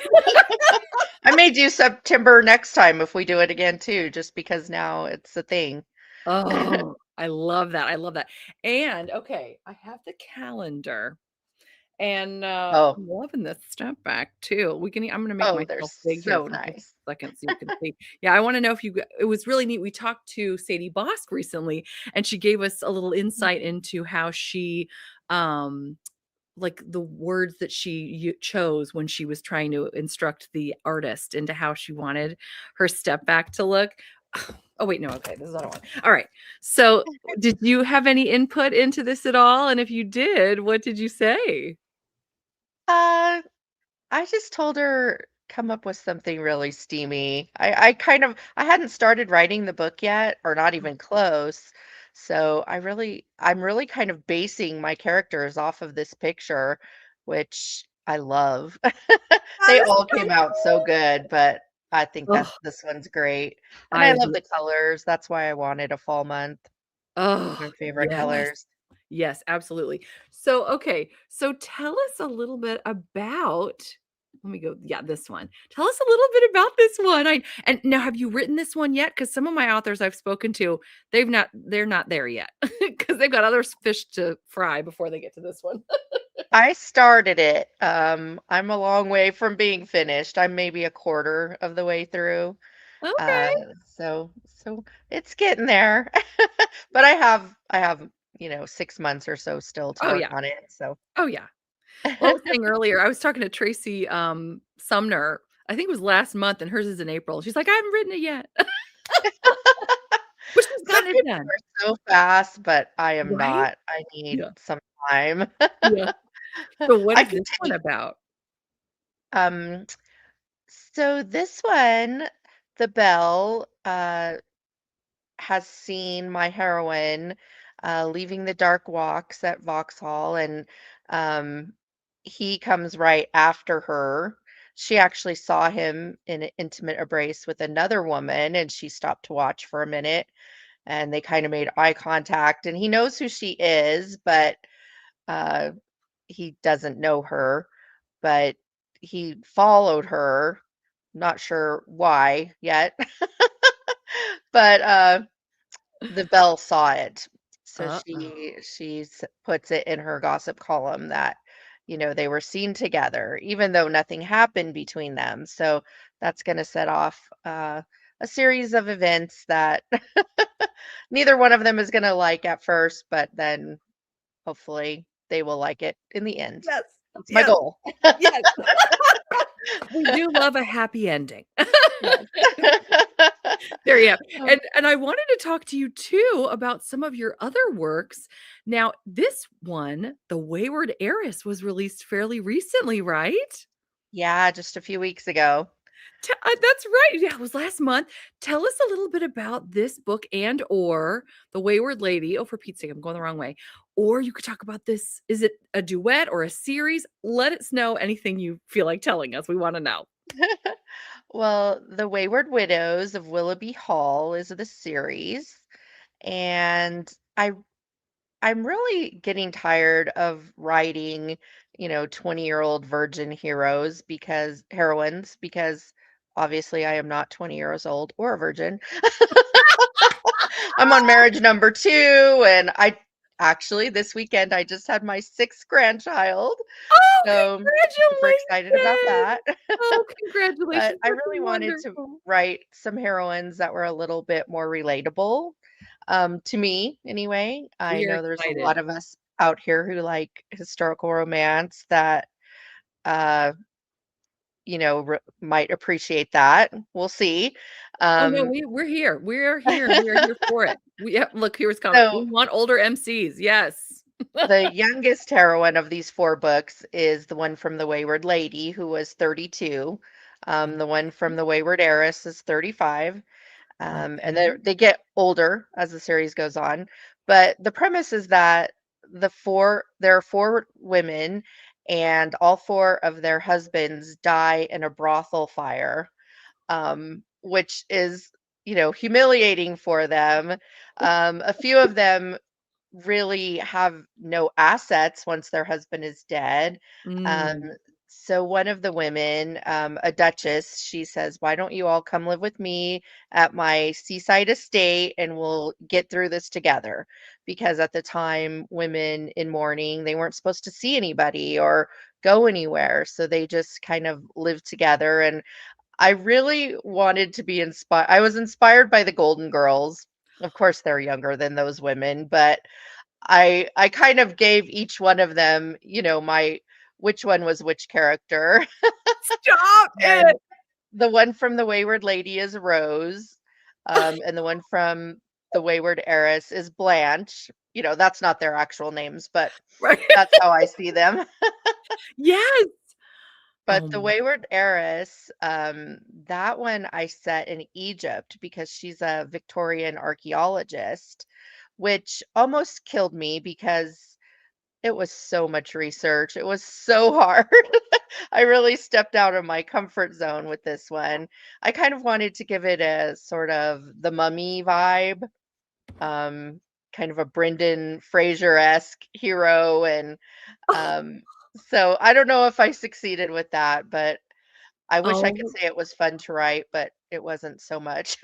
it was not fun to write. Oh, no, It you was not fun to write, but hopefully in the end I pulled it together, and I'm getting really good reviews on it, and it's really different, to I haven't seen any other historical romance set in Egypt, so it this was is interesting.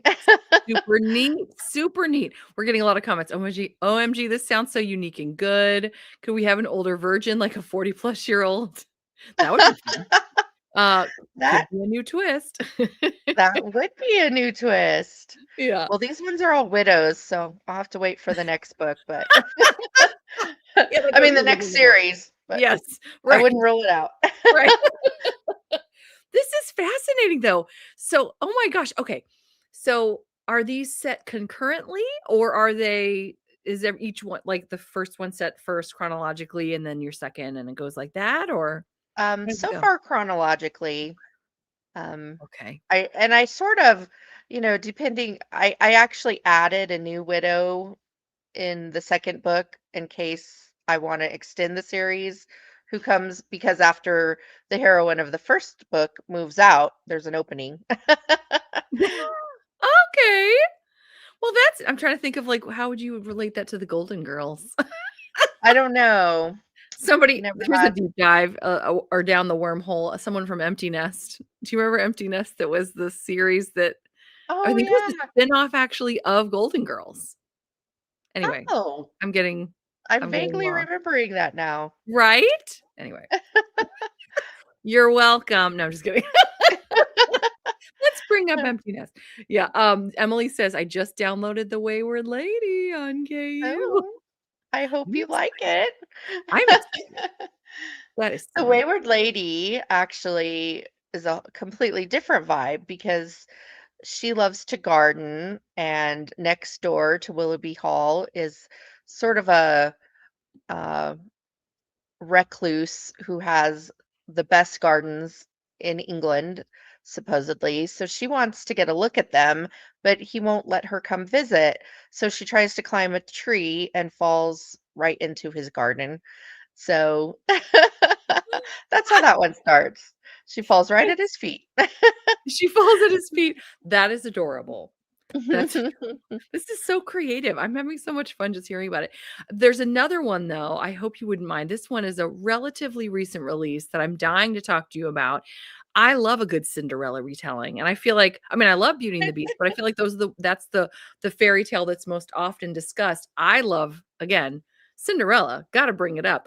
This is a Cinderella retelling, The Lady Wore Pearls, and this was released semi-recently, if I remember correctly, or It a couple was years. actually part of a anthology that I was in called Earls and Pearls.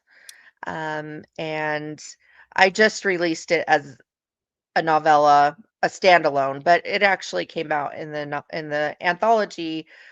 I'm gonna say maybe 2 or 3 years ago, so Okay. it's been out for a while. But I just recently released it on to be a standalone novella. Neat, and what can you That tell us one about was this? fun. Oh, well, that's good. I'm glad you're having fun writing some of these. Yeah, but usually I always have fun. The Wayward Heiress was the only one that I was like, "What did I get myself into?" Hmm. The next one I'm gonna write, they'll be in Colorado, and then I don't have to Right, research. yes. Well, I actually I got my start way back in the early 2000s. The first book I ever sold was a Western romance. I have a whole bunch of historical romances that are Westerns set in Colorado. So if anybody's into that. Oh my heavens! Yes, we do have Western fans. Oh my And I gosh. also have a series set in the Pacific Northwest that's a mail order bride series. Oh, Um, I those need were that all in my written a life. long time ago, but they're still available. So Oh they're out boy! there. Oh boy, how fun! Oh my gosh, I definitely need that. I definitely need that. So what is this one about then? I'm sorry. I have to know. I have to know. Whatever you can tell me. This one is about it's sort of a brother's best friend thing. She's had a crush on her brother's best friend for ages, and she hears that he's looking for a bride and she wants to be that bride, but he's only ever seen her as, his best friend's little sister. So she actually sneaks away with her friend to a masquerade ball, hoping that she can seduce him when he doesn't know who she is. And she succeeds spectacularly. Oh boy. So But all fun. he has of her is her string of pearls that got left behind. So he's trying to find who she is based on that. And of course, her brother knows whose pearls those are and is not happy about it. Oh, oh my gosh, I love it. I love it. That's so fun. Well, I wanted to ask you a couple questions if it was okay, just to get a sense for anyone that hasn't had a chance to enjoy you yet, just to get to know you better as an author. How would you describe your novels? I know we sort of started talking about it already, of course, but if there's anything additional that you wanted to add. I tend to really go more towards the friends to lovers type stories. For myself, I'm not really a big fan of enemies to lovers. I know other people can pull it off, but I don't really like the snarky banter. That's just not my personal taste. I really like them to actually like each other from the beginning. I mean, there has to be conflict, but I really like the hero and heroine to, really like each other from the first time they meet. Yeah. There might be impediments to why that can't happen, but I want the reader to believe that it could, that they Oh, actually like each other. I love it. My own husband was my best friend for a long time before we ever got together. So I think that's just where I'm most comfortable. Um, Oh. and they're sensual. I wouldn't say super, super steamy, but definitely a little sexy.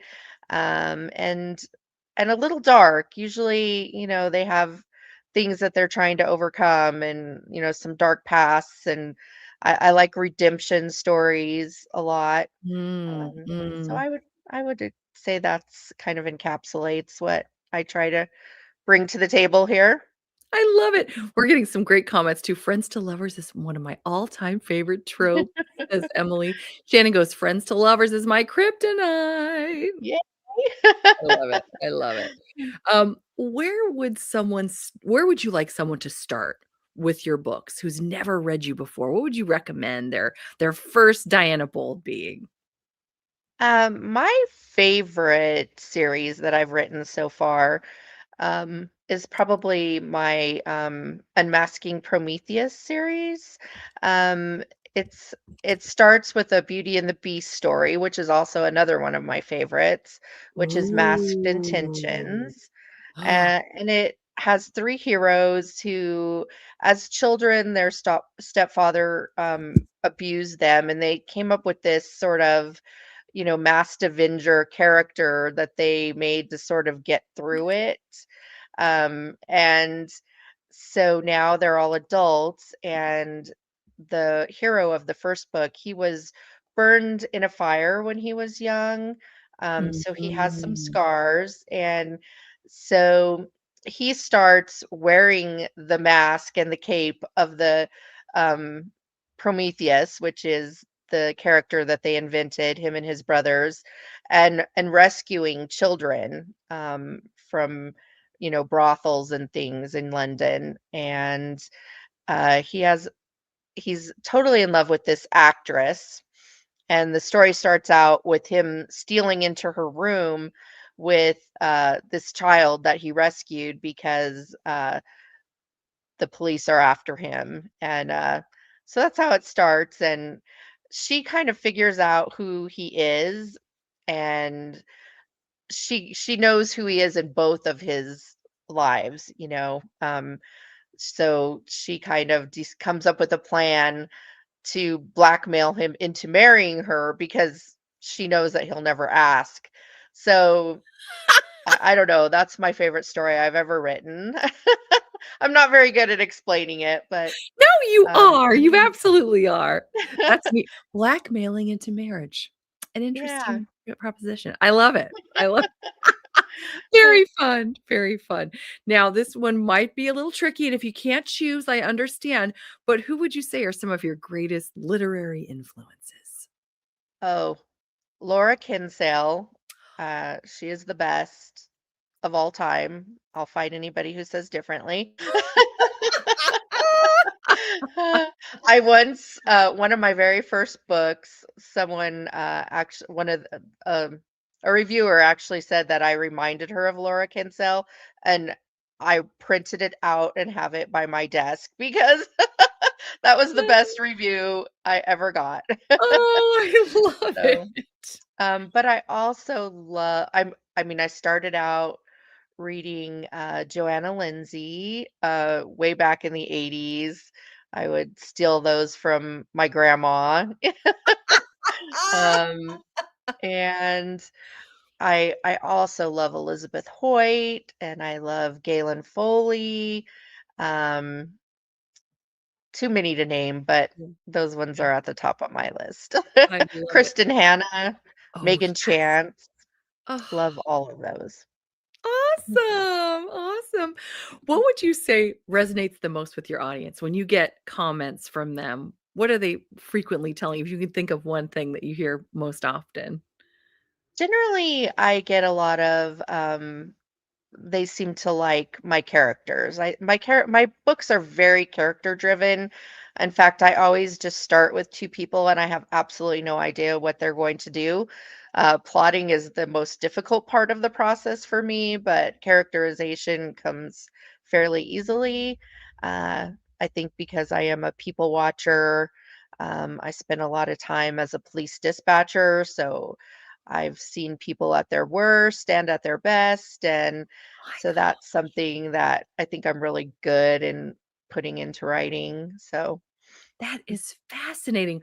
Okay, then follow-up question, and if you can't answer this because it's like a secret, not a secret, but, confidential or for your line of work, is there anything that you've written that has been inspired by being a police dispatcher?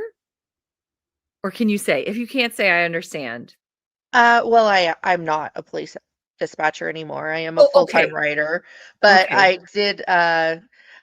I did do it for about 10 years. And no, I don't think anything's really based on anything that I experienced. But I do think that I've just seen people in times of high emotion, or not Yeah, seen, heard. yeah, I've yeah, yeah. heard people in times of their, worst days. Yeah. I've talked to people. Um, Mm, yeah, yeah. so that's something I think. I mean, that's why my books are probably a little dark, because that's the world I come from. My Right, husband right. was actually a police lieutenant, so that's how we met. So that's kind of Stop! my little love story, but I love it. Oh my gosh, that's very neat. Oh my gosh, that's so fun. Okay, here comes my favorite question of all, and I've never gotten the same answer twice. What makes a great story? oh, I know it's a thinker. It's a thinker. And there's no wrong uh, answer. There's no wrong answer. you know, I I think that every great story needs a love story. I really do believe that, love is the Yeah. greatest thing. That's what makes everything worth it. Mm, So I think that any story, to be a great story, needs to have a love story of some kind. And yeah. I suppose it doesn't always have to have a happy ending, but there needs to be love in the story because that's the thing that makes you, you know, achieve great things, do Yeah. things to put yourself outside your comfort zone. So I definitely think there needs to be some love in it. I love that answer, and I've never heard that one before either. I love it. Oh, that's wonderful. That's wonderful. Well, I promised I wouldn't keep you too much longer, but I have a couple more questions. Um, Okay. what's on the horizon for you? Any interviews coming up? Oh, you know what? I actually know because I saw your website, Yeah. and you are so good about oh, if I stop that screen, then I can share it. I always have to talk to myself. You've got 3 things listed right here actually that I saw. Right. coming up this year, and kudos to you for putting this up because these are usually hard to find. But I see that you're gonna be in Santa Fe, I'm Arkansas. actually gonna be in 4, the Denver Oh! one, and then also in the Getting Witchy with It in Salem, so I can't That wait. sounds so fun. Now wait, is there a paranormal that you've written that I missed? Or Um, how did that well, happen? you don't have to write paranormal to be there, but I do have some fantasies, so those are the ones I'm gonna pull out for that one.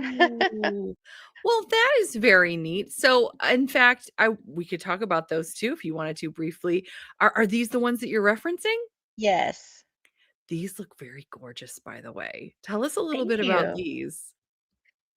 Uh, One time I was very sick, Oh, like no. a very high fever, and I dreamed this, which is not something that usually happens to me, but I had this it was like a movie in my head, and I woke up and I was like, "Oh, I have to write this." And I'd never tried to write a fantasy before. Uh, but the idea was that I'd been doing a lot of reading about, ancient civilizations. So I had an idea that, what if Atlantis was a real place and they really did go, under the sea and, they were still alive during the medieval times. So I have this very, high tech girl who meets this knight. She's kidnapped by some medieval soldiers and taken to this castle, and uh, he's just back from the Crusades, and he tries to help her escape because a lot of the things that she has with her, no one can explain, and they think she's a witch, and so that's where the story started. And then the second book um, is about. Uh, Her partner because they went up to explore the surface. My whole thing was that they every year they go up and they explore and see if anything, new is happening on the surface because they eventually do want to come, back out on land, but everybody's so savage at this point in time that they're afraid to. So the two of them came up together, so he's trying to rescue her, the hero of the second book, and fails miserably and also gets captured. So the second Oh, book is about him trying to escape. Mhm. oh my goodness, that's so neat. Now, these were published a few years ago. Do you have plans for a 3rd? I would love to write the third because these were so fun to write. Um, Thank but goodness, thank goodness. my readers really haven't followed me to the fantasy books, so right now it's just not really viable to spend that much time on the third one. But I there is see. going to be a third one Excellent. eventually. Well, that's exciting. That's really exciting.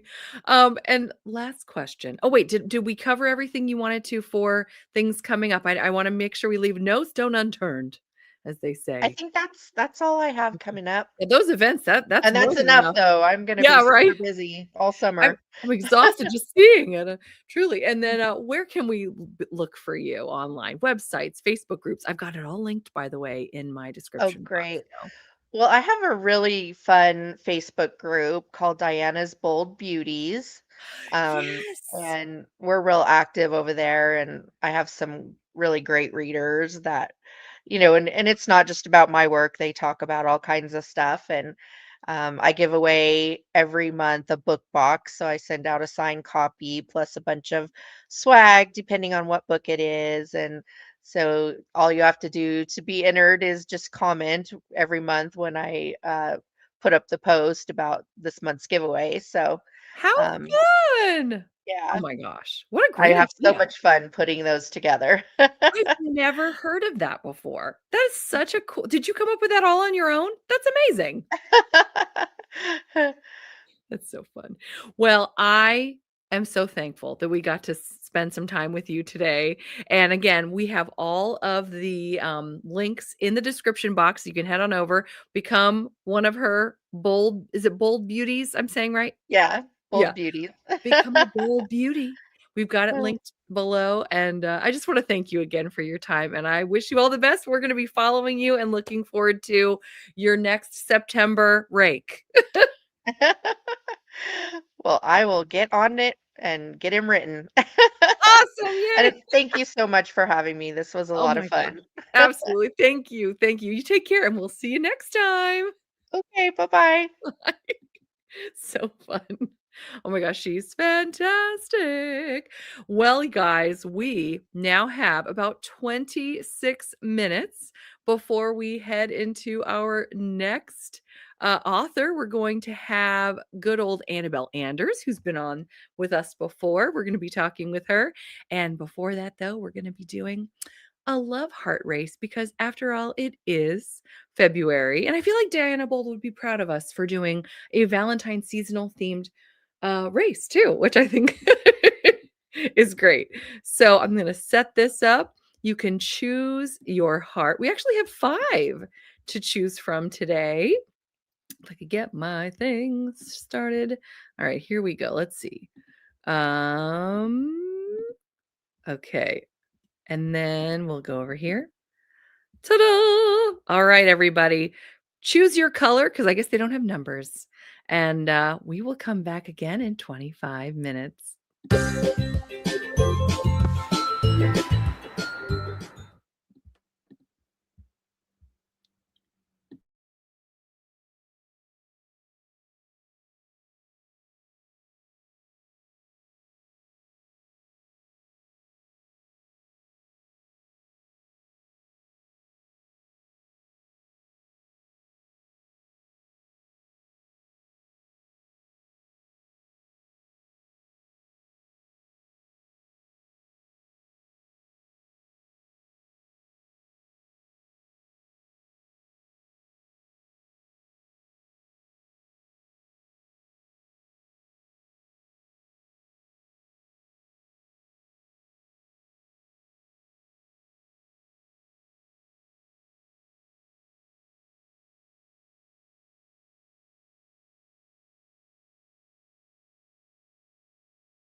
wondered if that yellow heart was going to pull through there at the very end. I don't think a single person chose yellow, so I'm so sorry.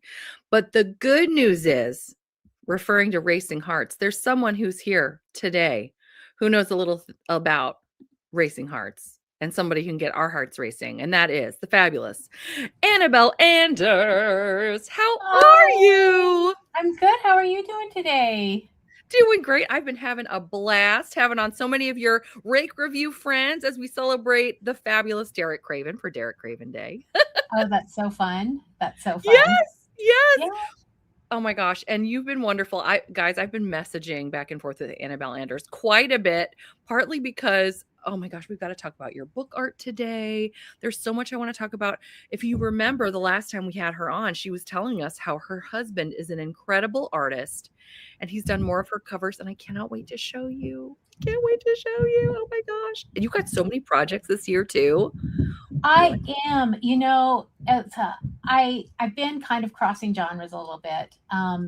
And at the same time, it's like it's feeding my historical mind. But like I'm trying to do both of them at the same time. And they're such different styles, and I want to apologize if there's loud noises. We have a plumber here roughing in a new bathroom for our house because we have a little teeny house. We only have one bathroom. But it might get loud for a second. I'm like, oh no. So just my apologies in case you hear drilling. Oh my heavens. Oh no, you're so fine. Don't even worry about it. These guys put up with so much with me. My dogs have been napping all day. Oh, what kind of dogs do you have? Don't get me started. I have a Shepadoodle, which is half German Shepherd, half standard poodle. He's big. He's adorable. He lets my daughter get away with murder. She like sleeps on him. I'm like, get your quiet one? He's the quiet one. And then I have a golden doodle who we named. He was almost named Barkley. I really wish we had named him Barkley because he barks all the time. And you might hear him.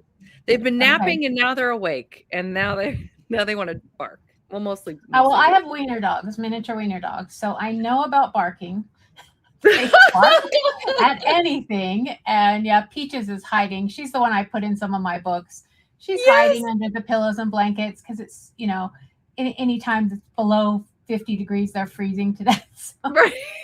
Meanwhile, mine just want to be outside. They're sitting out in the snow and the ice. Oh, they love it. Where are you? Where are you at? I'm in Virginia, and we've gotten a lot of ice and snow, and we've had nothing but delays. In fact, this show started 2 hours late today because we had a delay, and I had to drop my kids off late. And, my! We didn't have any school last week at all, and and so this week we didn't have school Monday, and now we're doing delays pretty much every single day because of all the ice and snow. So you're in Virginia. So I have a sister in West Virginia. She's a writer too, T.L. Christensen. She does Vampire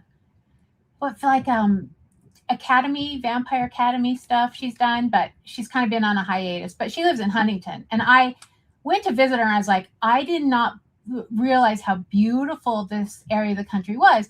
Growing up in Colorado, like I'm drawn on a line between the desert and the mountains.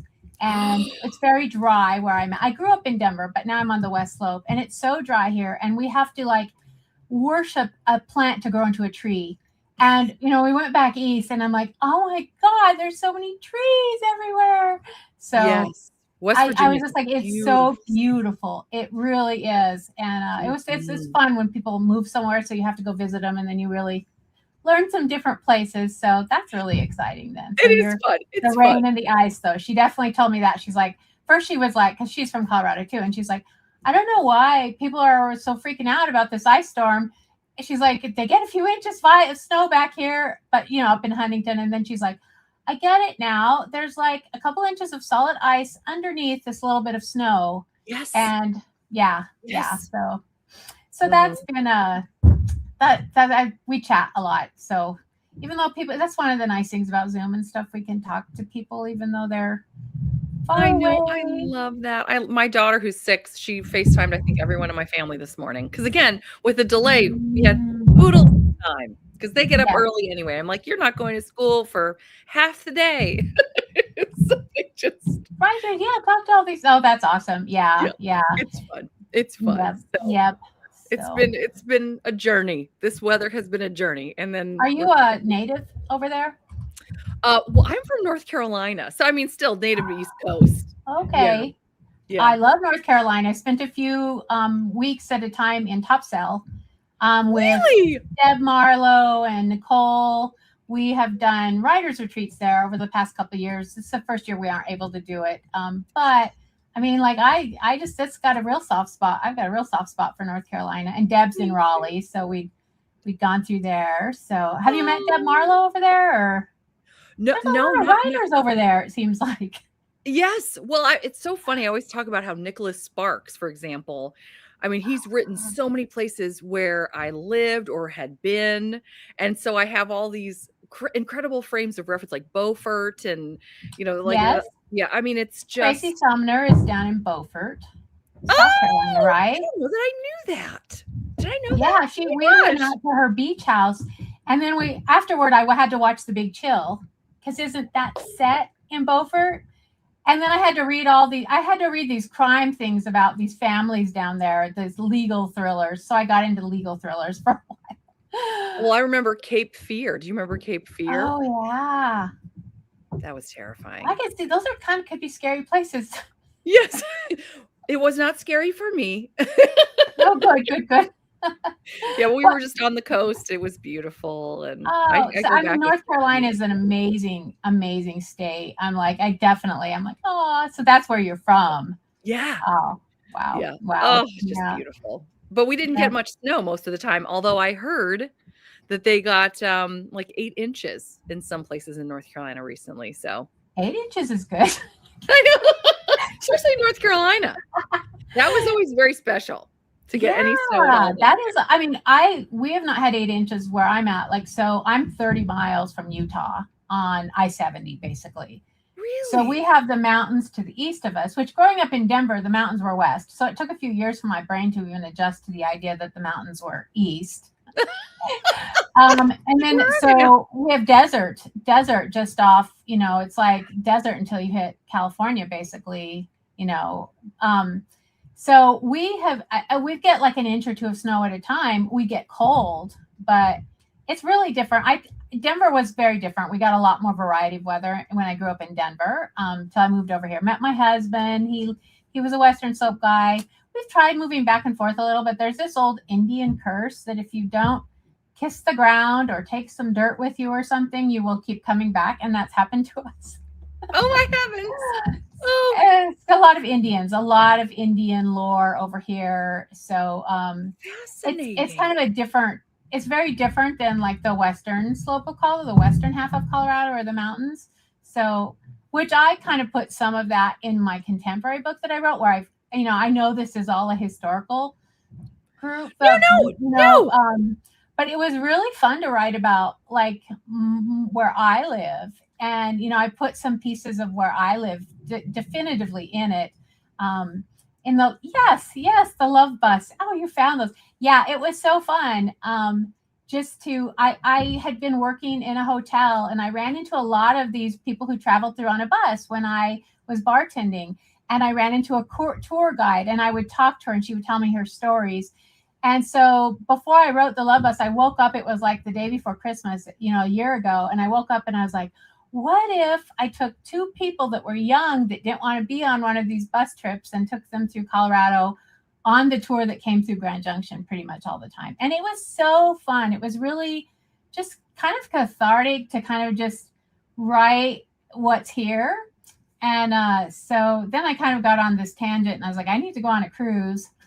Of course, when you put any other women in your story, you have to give them their happily ever after. So I did her sister, and Estella Nieto Williams, who's my PA, and she's online a lot. She went on a cruise with me in October, so we got a bit of the real feel of it. And I took some stuff from that and I just put all the ending stuff on the Love Ship, and I made a playlist for it, and I did book club questions, and I'm like, I'm gonna miss these people so much. Oh, that's the best. That's Yes. then you know it's going to be a really great You novel. know what? I've never done Marriage in Crisis before. It's a marriage in crisis romance. And it made me think about putting that into some historical books that I'm going to be doing this year, just because it was a challenge. But I could get them in bed easier. I'm the typical slow burn person. It takes, it's like so getting them to that right point, and I'm like, well, they're married, so it's actually spicier than I usually write. There's an element in the love ship, which hopefully, I don't want to give it away, but it really made my sex scenes challenging. Oh. So, I want to tell you, I want to write it down and show you, but I can't. It's halfway through the book, and I don't want to give it away. Well, we'll just have to wonder and then get ready to read it. Remind me when this comes out. It's coming out this March year. 12th, right? And we're March doing our cover review next week. I just got the cover this weekend.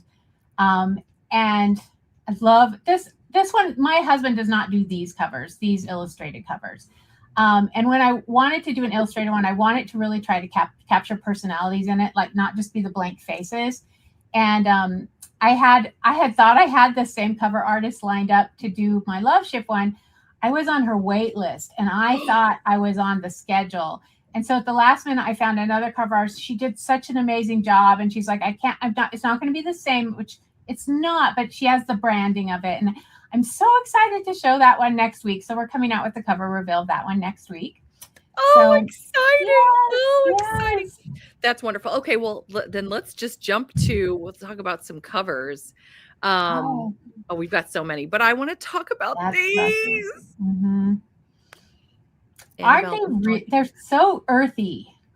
This one brought tears to my eyes. I'm not even kidding. There's something, the way they're holding on to each other, and it feels like a storm is around them.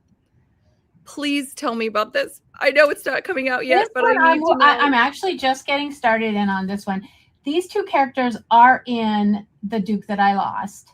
Open Arms is my husband's, one of his all-time favorite songs. But so I like Journey and all that. But anyway, she is the sister to the Duke in The Duke That I Lost. Very independent. Yes, she gorgeous. Yep. She and the hero, the Baron, is his best friend. So it's a brother's best friend situation. She is extremely independent. She likes to do archery. She accidentally hits.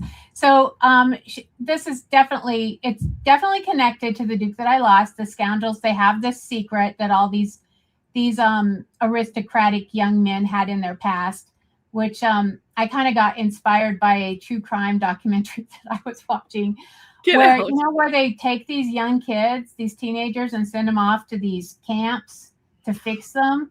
Right. It's a situation like that where aristocratic fathers or parents sent their sons off, but it was a horrible situation, and they kind of have that wound going into the future. So, but yeah, I'm excited to get my teeth into the Baron and Beatrice. I think Beatrice is her name.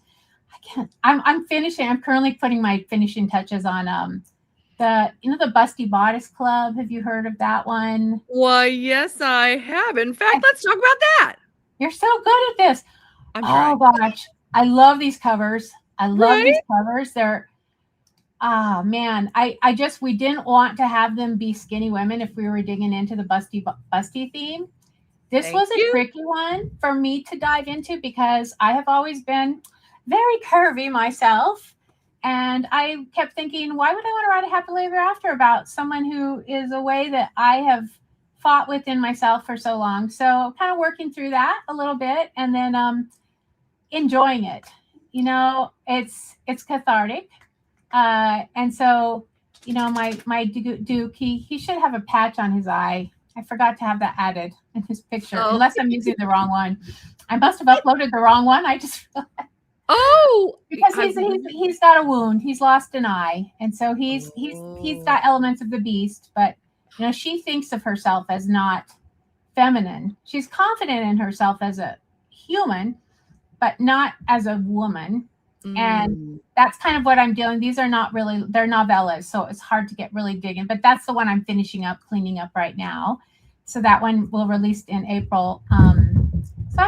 What a lineup in that series. I just couldn't say no to it. I was like, oh my gosh, meeting Kathy Maxwell, who I have been one of the first historical authors that I've read. And then Robin DeHart, she writes as Kat Baxter, which is all curvy women. So she's a great person to have in the lineup. So Tracy Sumner, great friend, Jana, great friend, Eliana, getting to know her, an amazing person. I've never met anyone so organized in my life. Really sweetheart too. She puts up with all of our little issues that we have. And Kathleen, I'm getting to know her a little bit. Kathleen's in the Rake review with those amazing covers. Oh my gosh, Dar did a great job on those covers. Yes. Yes. Okay, let me jump over there and then we'll talk about these too. Because so you've got It's Raining Rakes in April from 2 years ago. And then season 2, Cocky August Rake. I want to talk about the covers, but I have to ask this question because people have brought this up.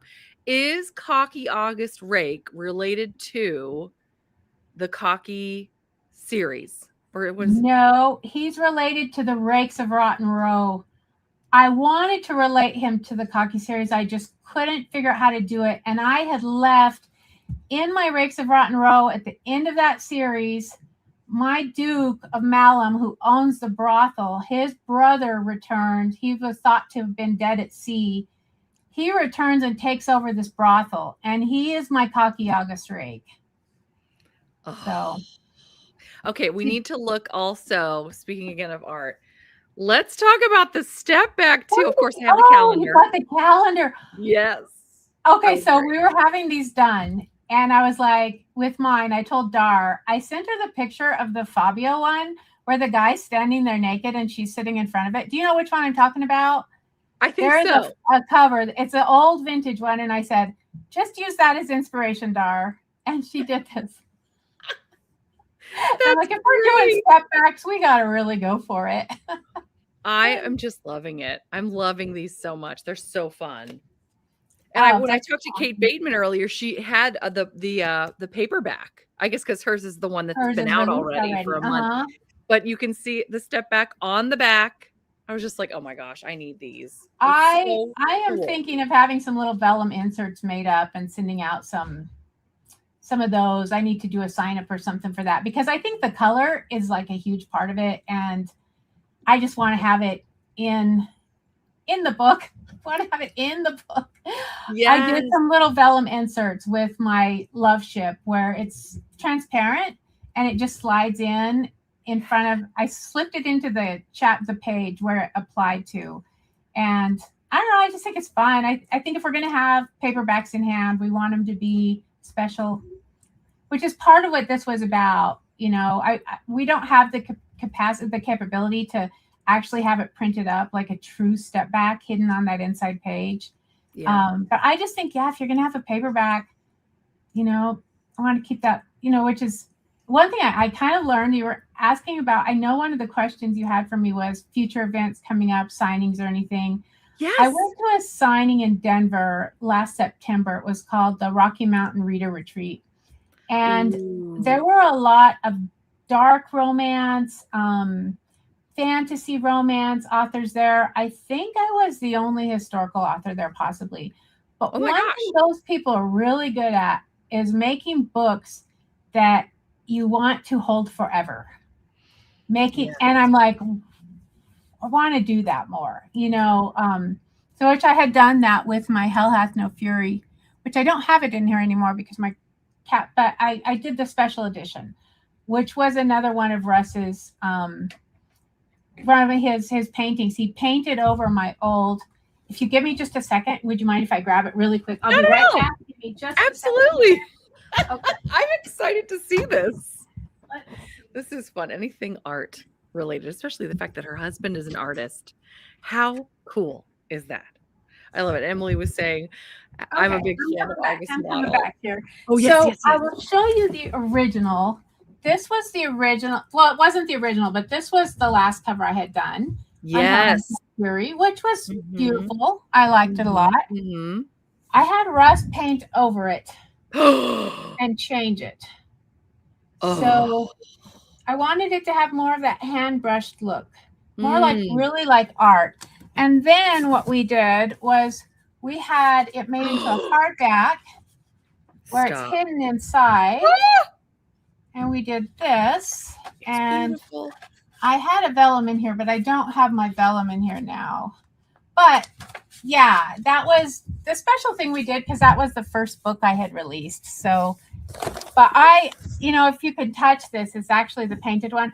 I took it to the signing and everyone's like, oh, because I just had him paint over he just painted over the book for me. And it's handy to have. I wish he could do more for me. He has other things he likes to do than just paint my covers. He does a lot. He does so much. He works full time with my business now. He does we do a lot of translations and he formats them all and he does the books. He does the stuff I really don't want to do. So when I said, can you like whip up another little cover for me too, honey? So yes. Oh, he's amazing. He's a amazing. Good guy. Yep. And today he's trying to keep track of what our plumbers are doing. He's like, do you want me to work on the attic or do you want me to work on your covers? He sounds like the perfect man, I think. I'm pretty sure. Guy. He's a good guy. I have a beta hero husband. He's my marshmallow husband. I could not have a type A husband. Oh, we write about them and we love to read about what is it called? The alpha hole. I'm like, in real life, I'm like, nope, I gotta have my sweet guy. Yeah, same. So before I forget, I wanted to just learn. I know I'm not expecting that you've written this yet because we've talked to so many of the authors. They're like, I've only just started or I haven't done it yet. What thoughts on our cocky August Rake? Yes, he is taking over the brothel. Oh. I'm not sure if I'm going to make him a virgin or not. He's been like a pirate. He's been out on the high seas. He had to go away first. He was tracking down these bad guys earlier. And so he's come back and he's taking over his brother's brothel. And there's going to be like a sisterhood amongst the women in the brothel. And it's basically one of the ladies who's in she's in Piccadilly Player. She shows up in that one. Is going to be his, she's a courtesan. So I'm thinking it will be where she teaches him some things. Because I got to keep it spicy, right? With that step back. It's got to be spicy. This is true. Yeah, that's a pretty spicy step back.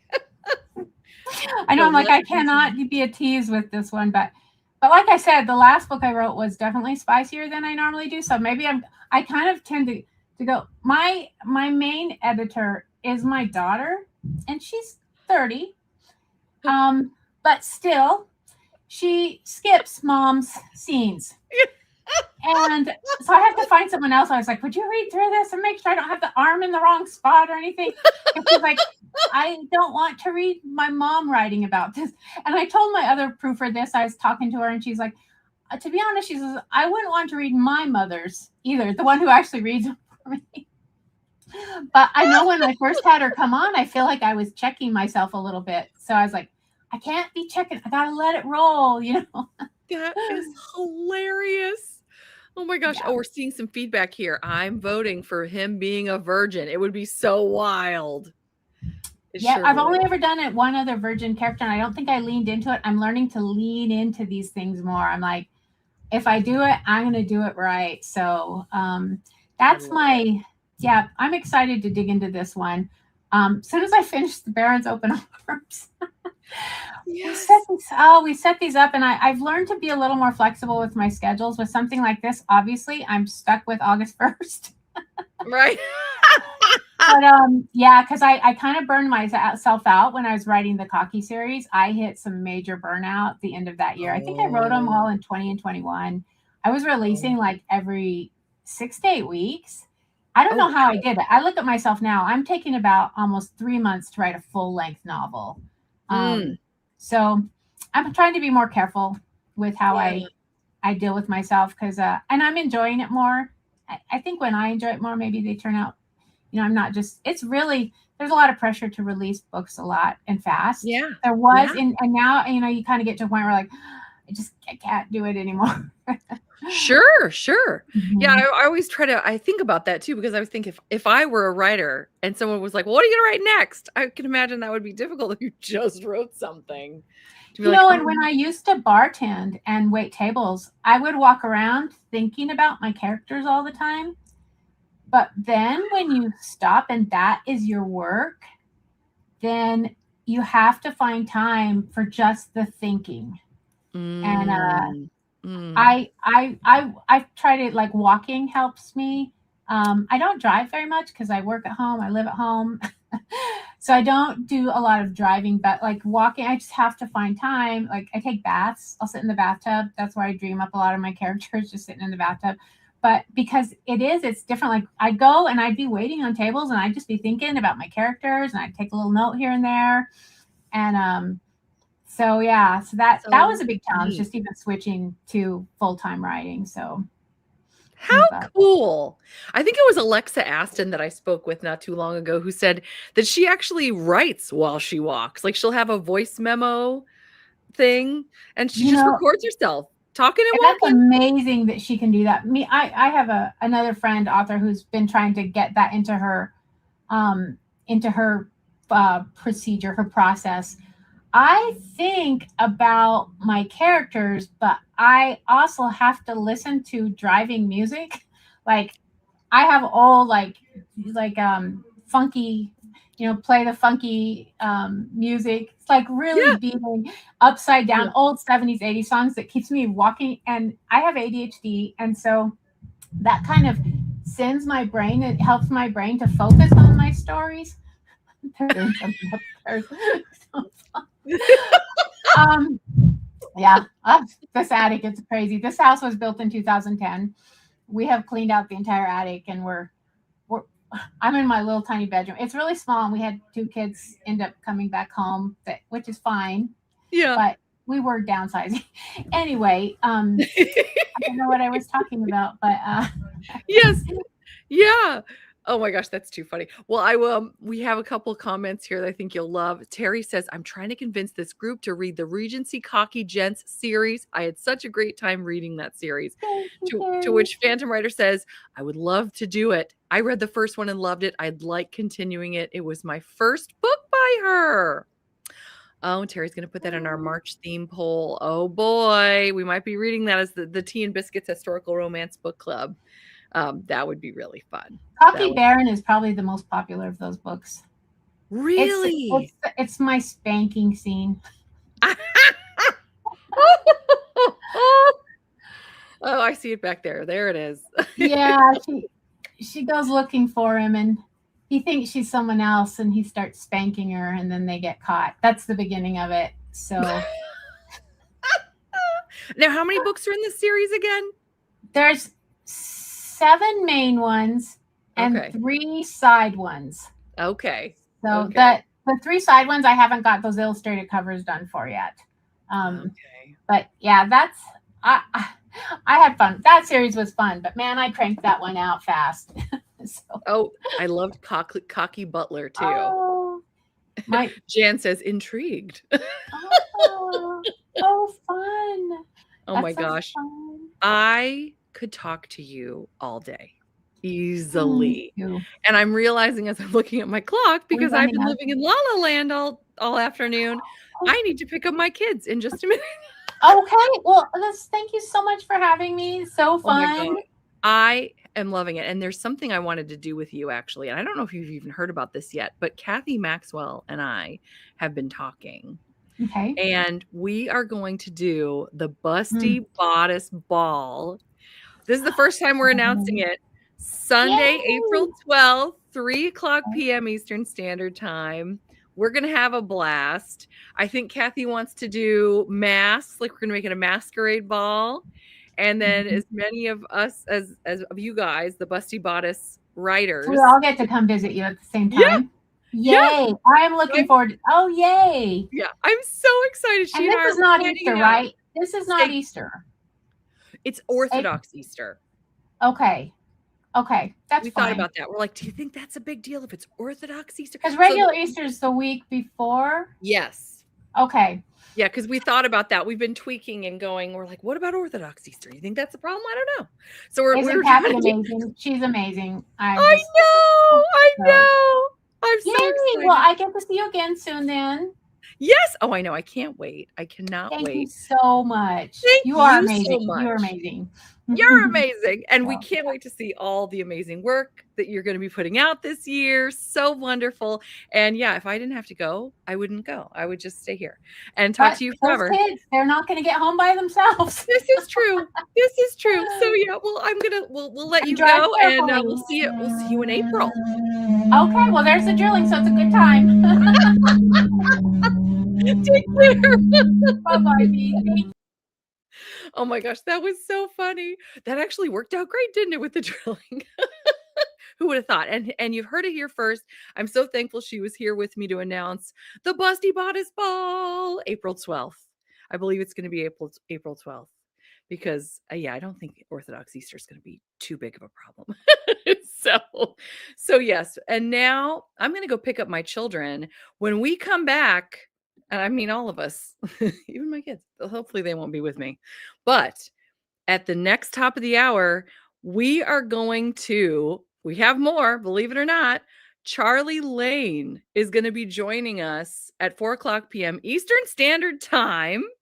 So she was so willing. She was supposed to be coming on at 10 a.m. And I had to push things around. And she said, you know what? I can still come. And I'm really excited because I have not had a chance to talk to Charlie Lane yet. So she's going to come on in about 28 minutes. And in between that, I'm going to go pick up my children. So let's do one more race today. We're going to do, let's see, we've got 27 minutes. I'll say 27 by the time I finally get my act together and get this over here. So let's see. I'm going to share this. I'm so excited, guys. This has been so much fun. But yeah, we've only got about an hour and a little more left. So let's see. Or can you see? Okay, good. So pick your Cupid. You can pick by number. So many fun ones to choose. And I see some of you have to run. I'm so sorry. I've got to run too. But yeah, we'll be coming back shortly. And yeah, good luck with your Cupid race. We'll see you soon.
Well done, everyone who chose one or the redhead, as Kristen said.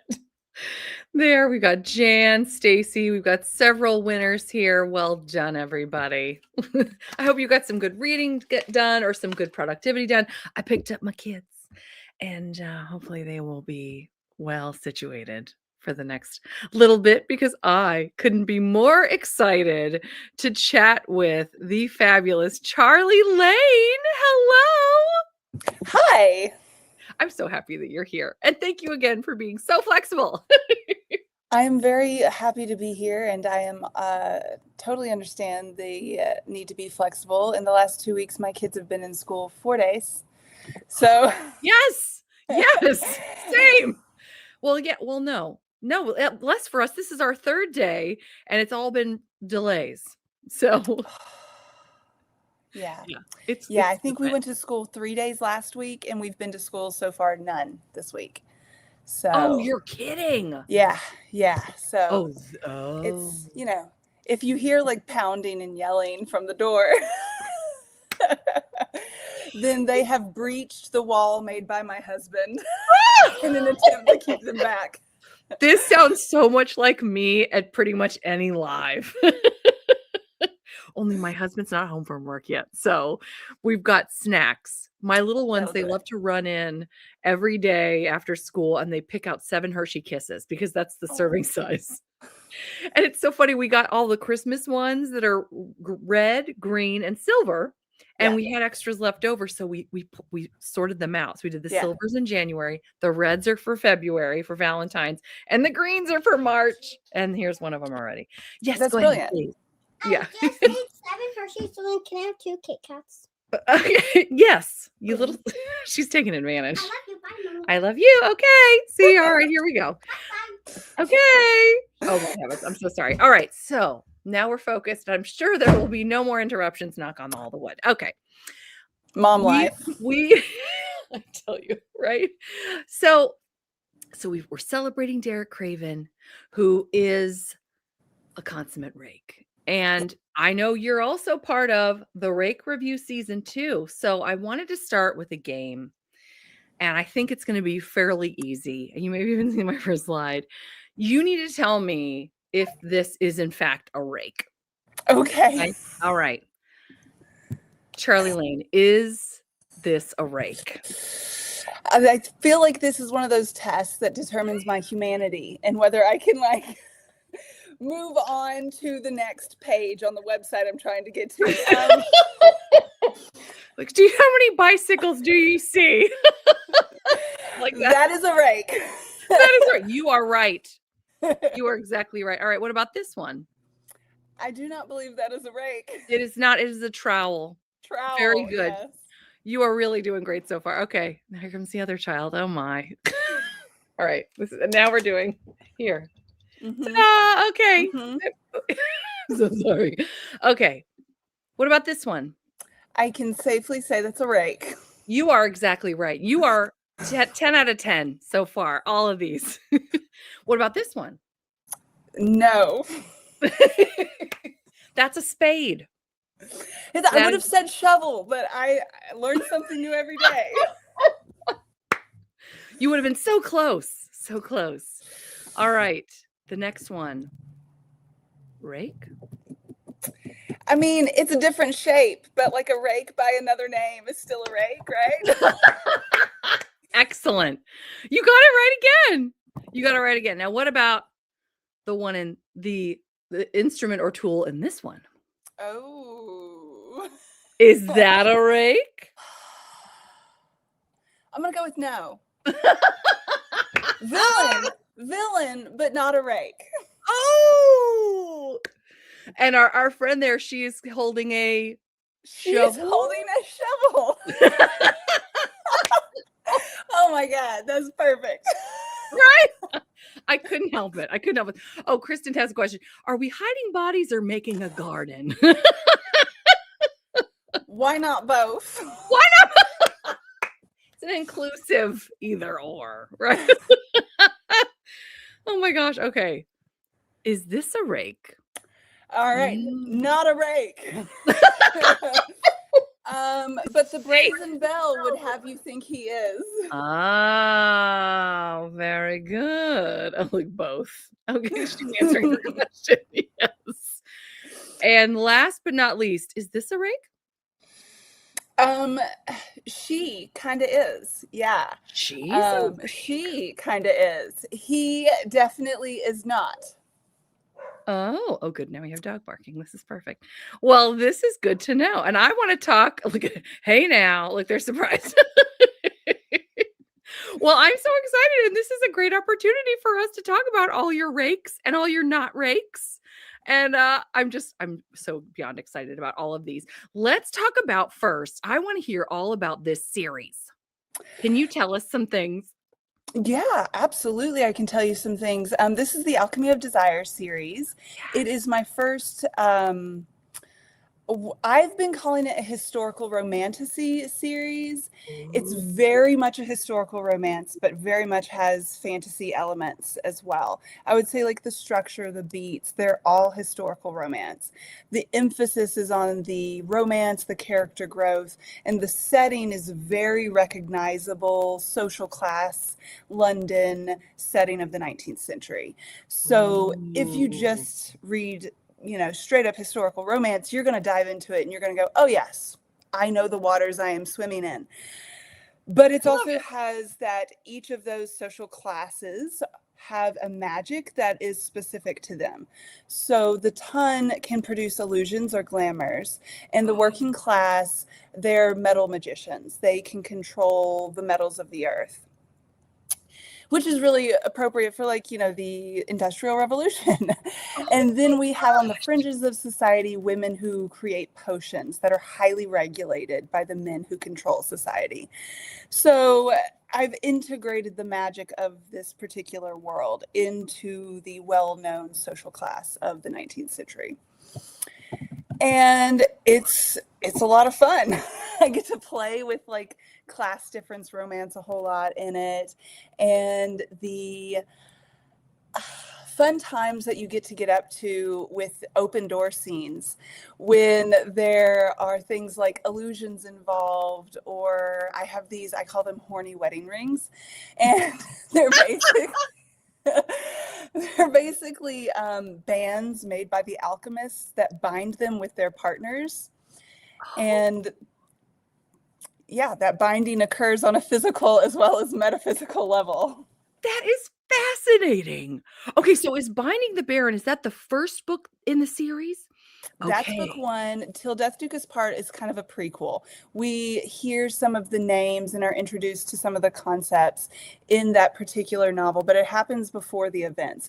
There's actually one other that's in this series that's currently published called Naughty for Sir Nicholas. Oh, I missed that one. Sorry. That's okay. It's inside of an anthology. The Brazen Bells, who do the Rake review, put out a Christmas anthology last year.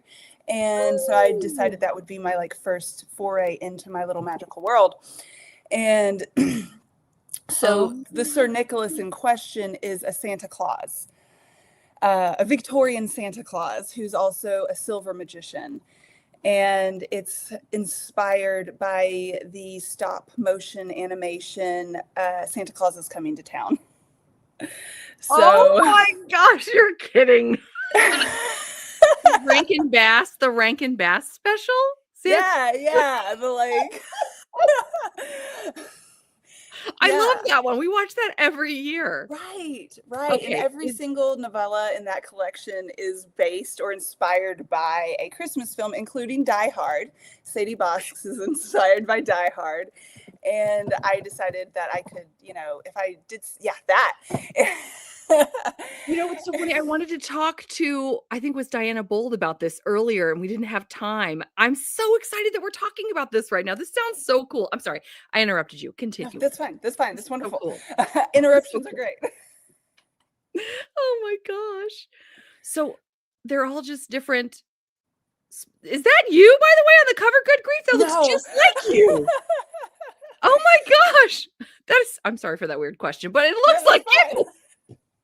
Do you get that all the time, or is that just me? I don't know who that is. cover artist, Dar, is a magician. We sent her a film poster, a classic film poster of It's a Wonderful Life. So if you go look up the film poster for It's a Wonderful Life and put it next to this, you'll be like, oh yeah, I see.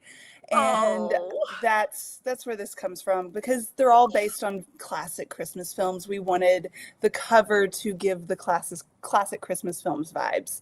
So I'm yeah, putting it it's a on my wonderful TBR. collection. We're all really proud of it. I'm so excited. I'm either going to do it, I'm already thinking, I'm planning July or December. This is amazing. Yeah. Now, is this an anthology that will disappear? Because sometimes, you know, those anthologies, they disappear. So do we need Yes, it's going to disappear this month. What? Oh, Yes, it's disappearing this month. The Brazen Bells like to move pretty quickly. okay. And I Okay. believe that most, if not all, of the novellas are connected to some of our other series, like mine is connected to my Alchemy of Desire series. And so there's the intention of publishing them all immediately Sure. within the branding of our individual series. Okay. Okay. This is good to know. I'm so thankful we spoke about this today. Oh my gosh. I love it. I love So it. yeah, if you want this particular thing, like it's available, download it now, right? Yes. Yes. Or get your print copy. It's a pretty Yes. it's a It pretty is. chonky It little is. like Oh, let's see it. Oh my goodness. Oh my goodness. I'm loving it. yeah. Wow. I love it. I love it. Oh my gosh, that's so fun. Speaking about a different book, Nicole says, I have Never Woo the Wrong Lady on my TBR this year. I'm excited for it. Now, is that one that you've published recently? What can you tell us about that one? Oh, I want to say it's like 2 years ago. Time moves fast in indie Right. author land. I really love that book though. It is one of those where like I really felt like the characters wound. I really felt for the characters and I really wanted them to have their HEA. And I feel that way about all my characters, but something about Andromeda, who's the heroine in this particular book, she's very stuck in her life and she wants to keep it just the way it is because that feels safe to her. And the hero comes in and mixes things up and challenges her to step into the future. And writing that story was just really sweet. And it was very much a if you're familiar with the 12 Dancing Princesses Yes. story, the fairy tale, this book is sort of inspired, takes inspiration from the 12 Dancing Princesses. And then the series as a whole takes, and this is the Gentleman's Guide to Courtship series, the series as a whole takes inspiration from the 12 Dancing Princesses. I basically asked, like, well, what if I were to make that fairy tale Regency? What would that look like? Well, the king would have to be a duke. And I'd have to eventually marry him off too. So he's got to be young. So like their parents are, and he's got like 8 sisters and their parents are deceased. And so he's got to take care of these 8 sisters and they're not married and he needs to know why, right? Just like the king in the fairy tale. So he starts trying to figure out how to get them married and why they're not married. And we discover they're not married because they're running an underground erotic library. So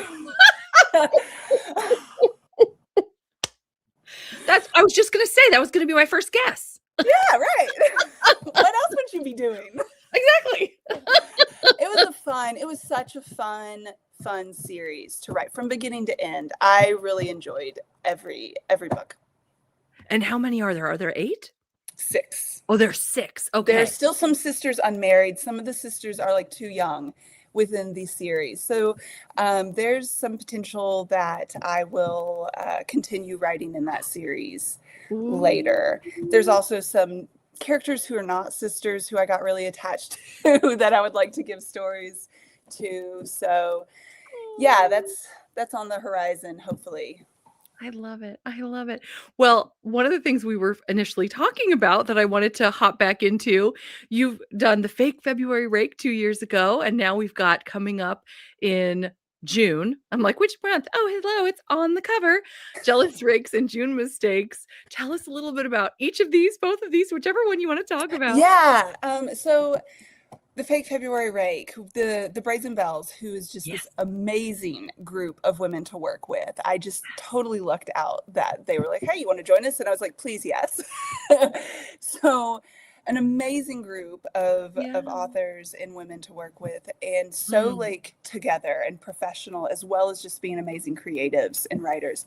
But they were like, we're going to do a multi-author series, all of us, and we brainstormed all these ideas, and we decided on the gossip column angle and the Rake. That's the one that we were most excited about. And that all got solidified. And then like a week later, I started having a panic attack. Oh no! Because I am most known probably for writing non-Rake characters. I write cinnamon rolls, mostly dudes that are super grumpy and have some like feel the weight of their responsibility, but like they're always going to treat their lady with respect, right? They're not going to rake around town usually. So I was like, what do I do? Like, do I need to leave the set? Do I need to do, what am I going to do? So I came to them. I was like, look, I think like the only way I can do this is if it's a fake rake. Like I have an idea and he's not really a rake and he's really angry about being labeled a rake.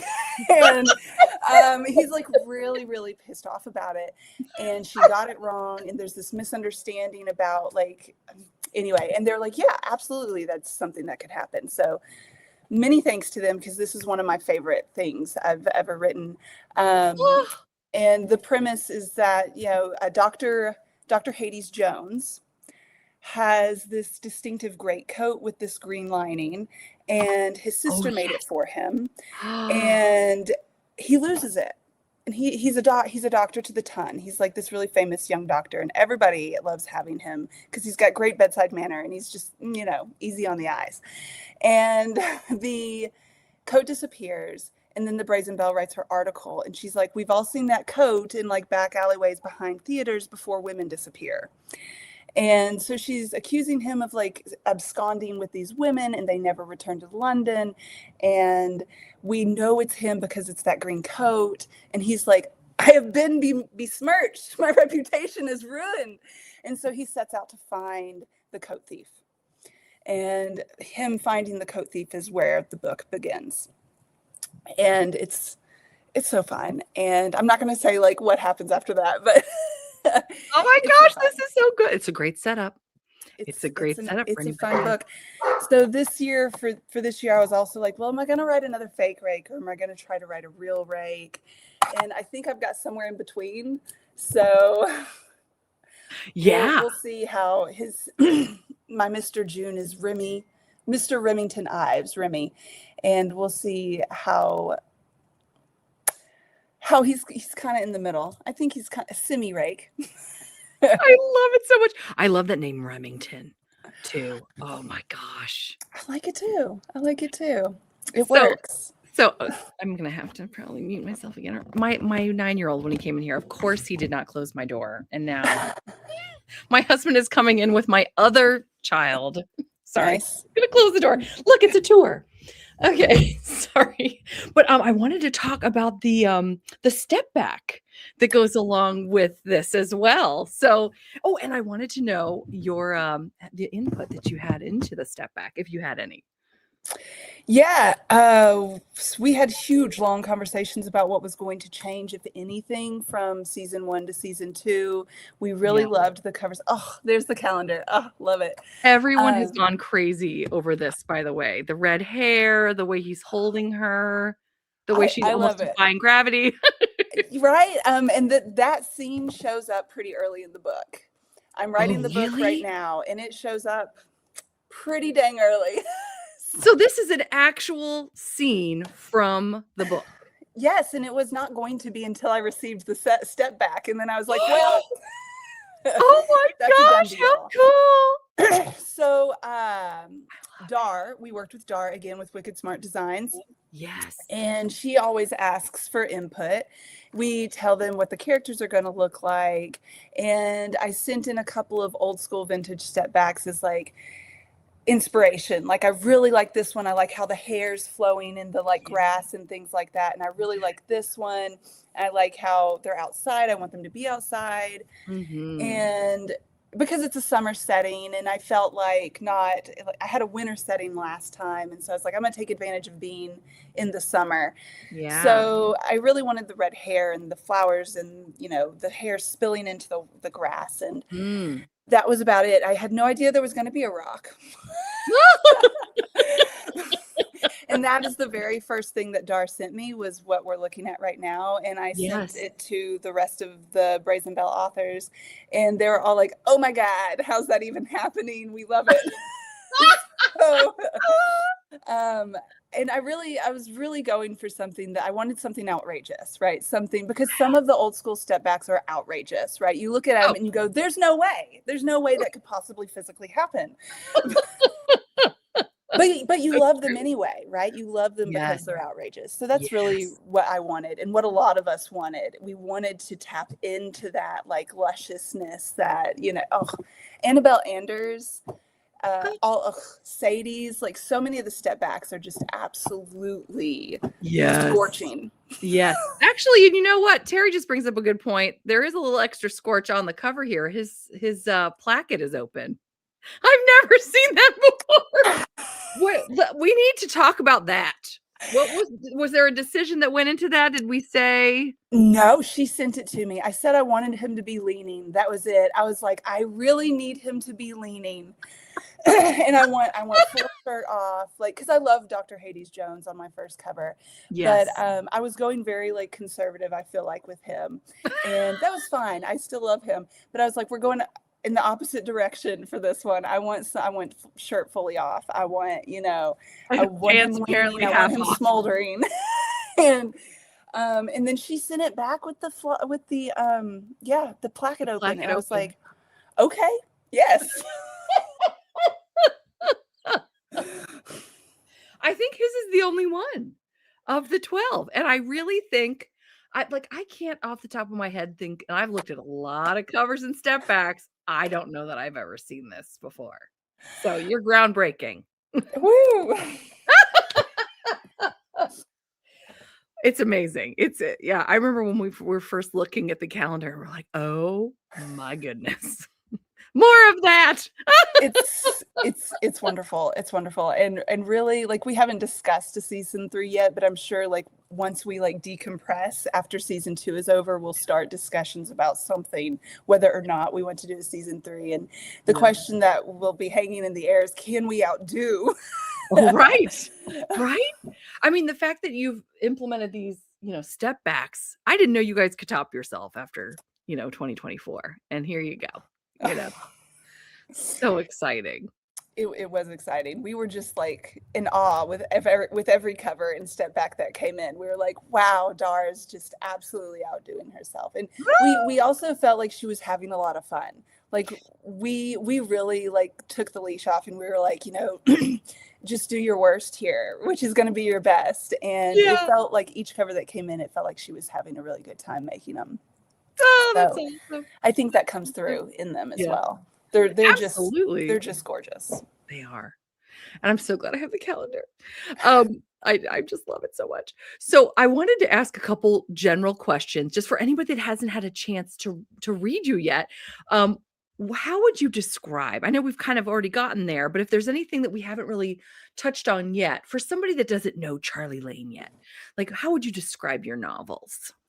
I think that early on I described my novels as lighthearted and hot. I think that's my like official tagline. I have a lot of humor in my books, and like on a spectrum between like rom-coms and like just a general historical romance, I'm probably in the middle, maybe more toward rom-com. But in the past couple years, I've definitely scooched more over and had more like intensely involved more angst, have more intensely emotional scenes. And it's been important for me to evolve in that direction. But I can't let go of the humor. Some of my favorite things to write are really humorous things, really ridiculous things. And I really love to write scenes where it can be intense and dramatic and anguishing, but someone cracks a joke, because that's what we do in times of anguish, the tension, or a funny moment where someone feels like bittersweet, or there's a shadow over that humor. So I would say like my more recent books are more about all the feels, all of them. And I get a lot of reader comments that are like, I'm crying one page and laughing the next, right? So That's probably more what I'm leaning toward. But every once in a while, I'll have something like Much Ado About Hating You, which I published last year, which is definitely in the rom-com area. So fun. And actually that really goes well into this other question that I love to ask.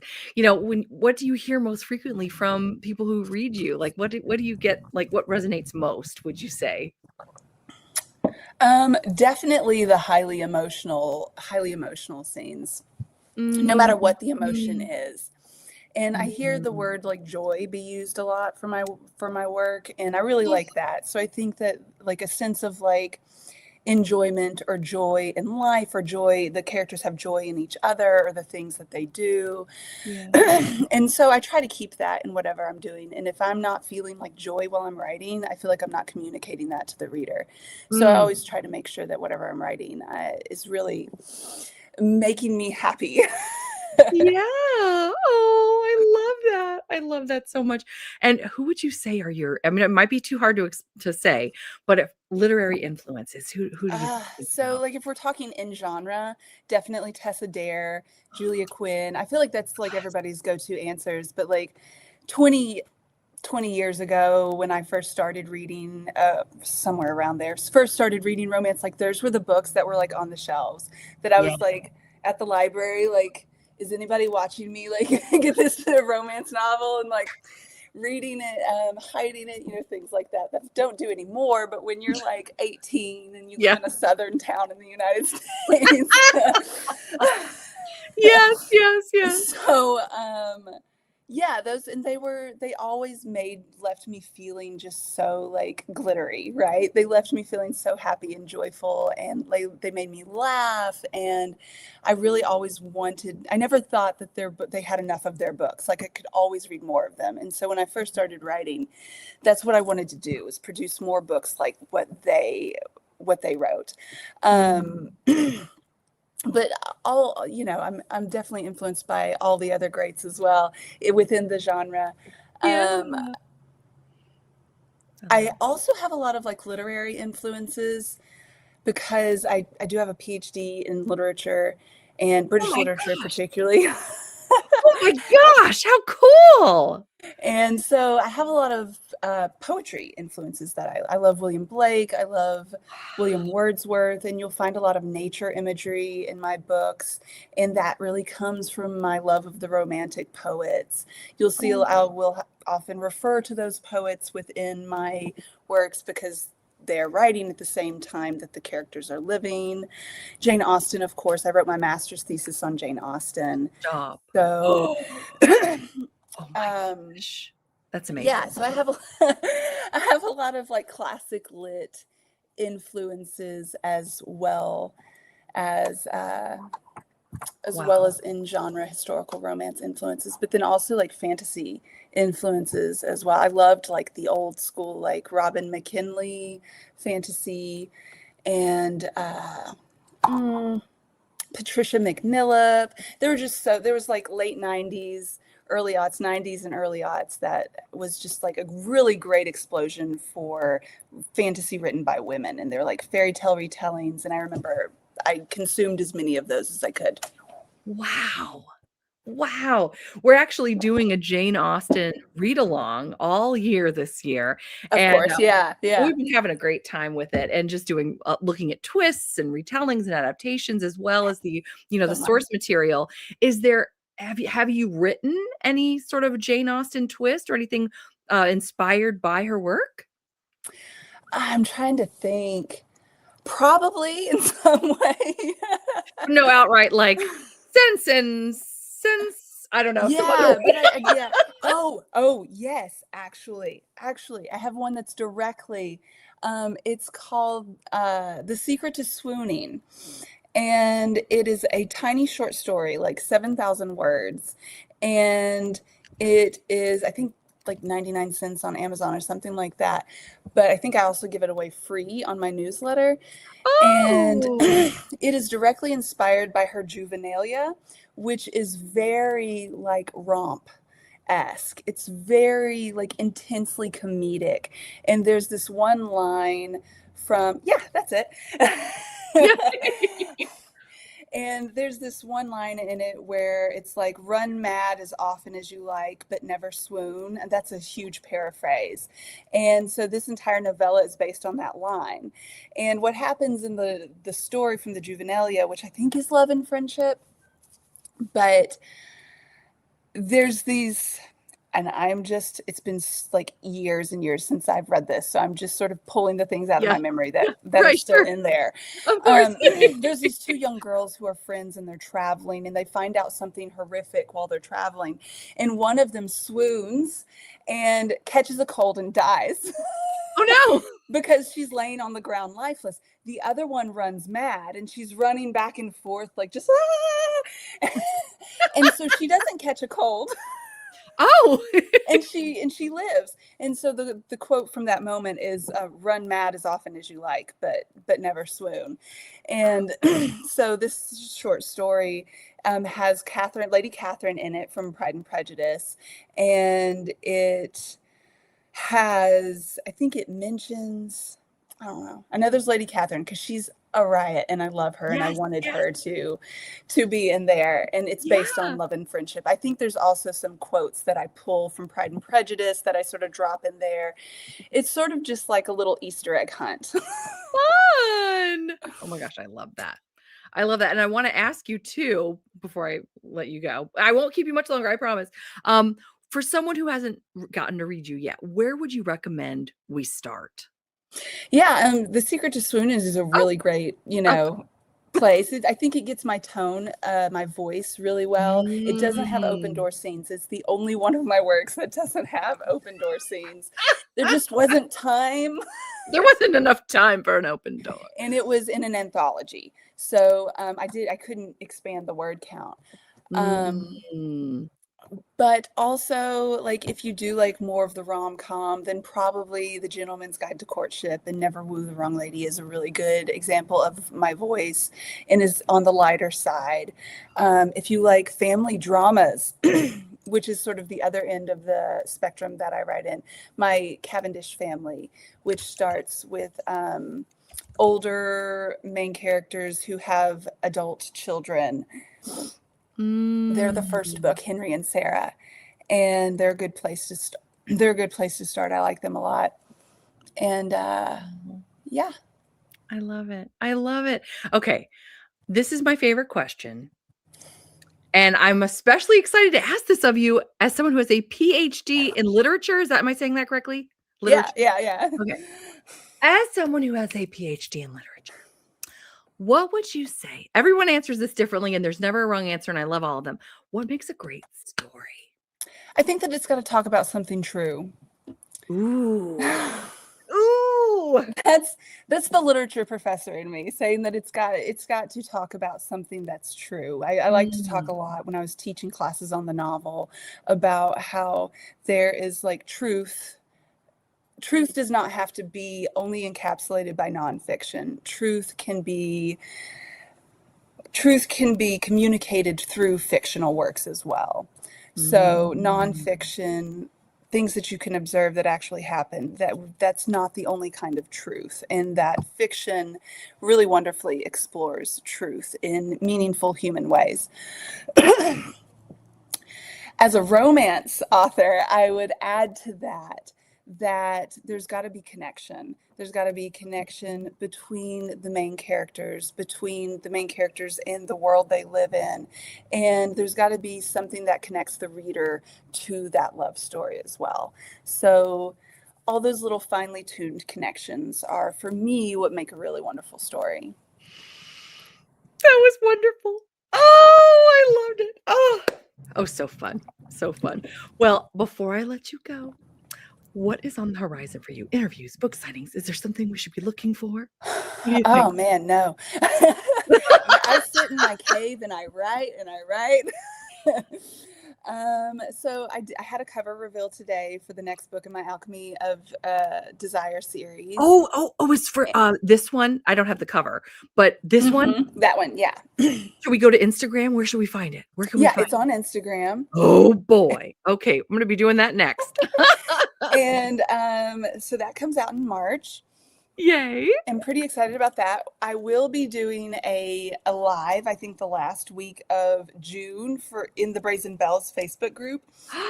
Several of the authors will be going live in the last week of their month to answer questions from readers about our particular rake and our story. So there's fun. that. I love it. I love it. And yeah, I sit in my cave and I write.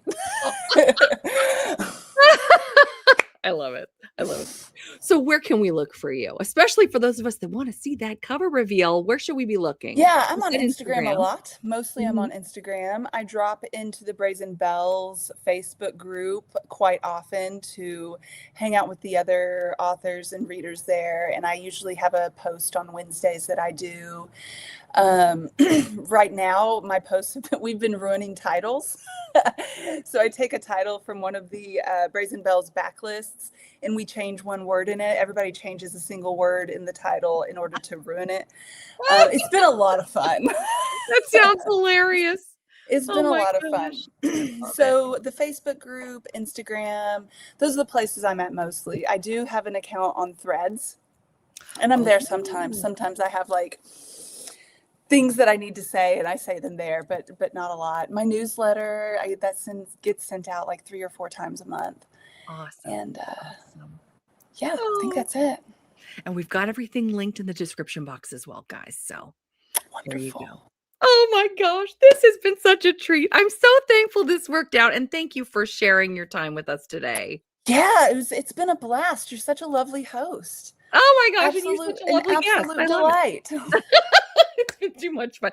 And I mean, I don't know if anybody could have gotten all those rake things correctly other than you. So, well done. It was very hard. We asked the tough questions here. We asked them. Yeah, it was very hard. You rose to the challenge. If you'd been asking what was a shovel, I would have been in trouble. Oh my gosh, I love it so much. Well, I will let you go, but I know we're going to be looking for you, especially to see that cover right away. And then the rest of the year. So much fun. Thank you so much for having me. Yes. And thank you for being on. And we'll see you soon, hopefully. Bye. Take care. Bye. Oh my gosh, so fun. Isn't she terrific? Terrific.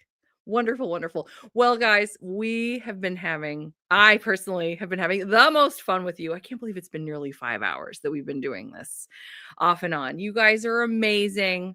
I just am so thrilled. And I still have one more surprise for you, which is the fabulous Tabetha Waite. She was not able to come on because she was working, but she still wanted to contribute. So we are going to oh my gosh, why is this so big? We're going to watch a little video from Tabetha to see what she has to say about Derek Craven and or Rake Review Season 2. Everybody, so my name is Tabetha Waite, and I want to thank B for allowing some of us to come on here and gush about the Rake Review Season 2 that is coming out this year. I mean, you can already grab January, so if you don't know about the Rake Review, let me introduce you to Season 1. I have the calendar here. I like to call them our calendar guys because, obviously we created this calendar through Zazzle and it was so much fun. But gorgeous, gorgeous covers in there. My contribution was The Hunt for Mr. October. That was part of the Rake Review Season 1. Coming up this time, here's the Rake Review Season 2. All of those lovely covers, and you will find me in Hot and Bothered in July. What's different this time is that we have these gorgeous step backs here that will be on the back of the paperback copies. So definitely want to check that out. I mean, that is just absolutely beautiful. I can't wait to get the whole set for myself. Yeah.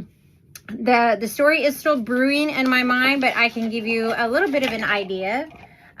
So I have, this is so fun. So I have my characters' names. It's Reed Carrington and Soraya Kent. And really, that's all I've got right now. So I wish I had more information. Normally, by now, when I've got something that releases a few months out, I am way ahead of the game. This time, I'm way behind that I normally am. But this will be the 59th book that I release in my tenure as an author, as a published author. In the past 10 years, it will be 10 years that I have been writing since 2016.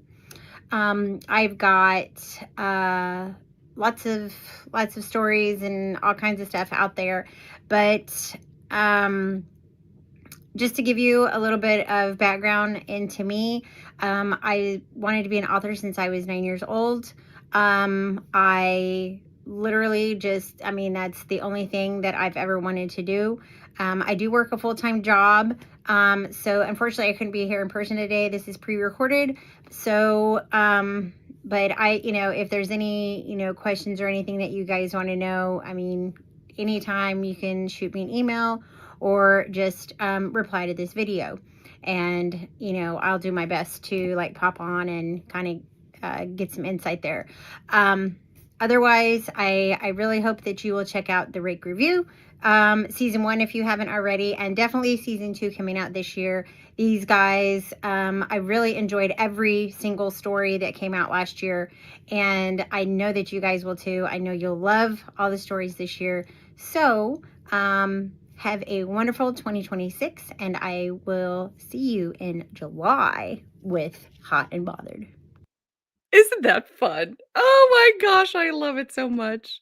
Yeah, we cannot wait for all of these to come out. I'm so excited. Starting with Kate Bateman, that one was a hit.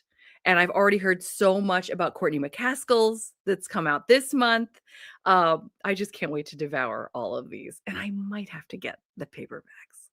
And I'm just so excited. Tabetha Waite's information, by the way, is also in my description box. You can click on all the good stuff from her. So, well, let's see. I think I've talked enough today. It's now been about almost 5 hours, and now everybody's at home at my house. And so they're going to be here any moment. So I will let you go, but thank you so much, everyone, for joining me today. This has been just the best. I couldn't have hoped for more. I thought it was going to be fun. It surpassed my wildest dreams. So I'm just so thrilled that you guys were able to join me. Yes. Oh, I have fun with both that are already published. Yes, that's right. Both of them. Because Terry was saying have you finished the Courtney McCaskill yet, Terry?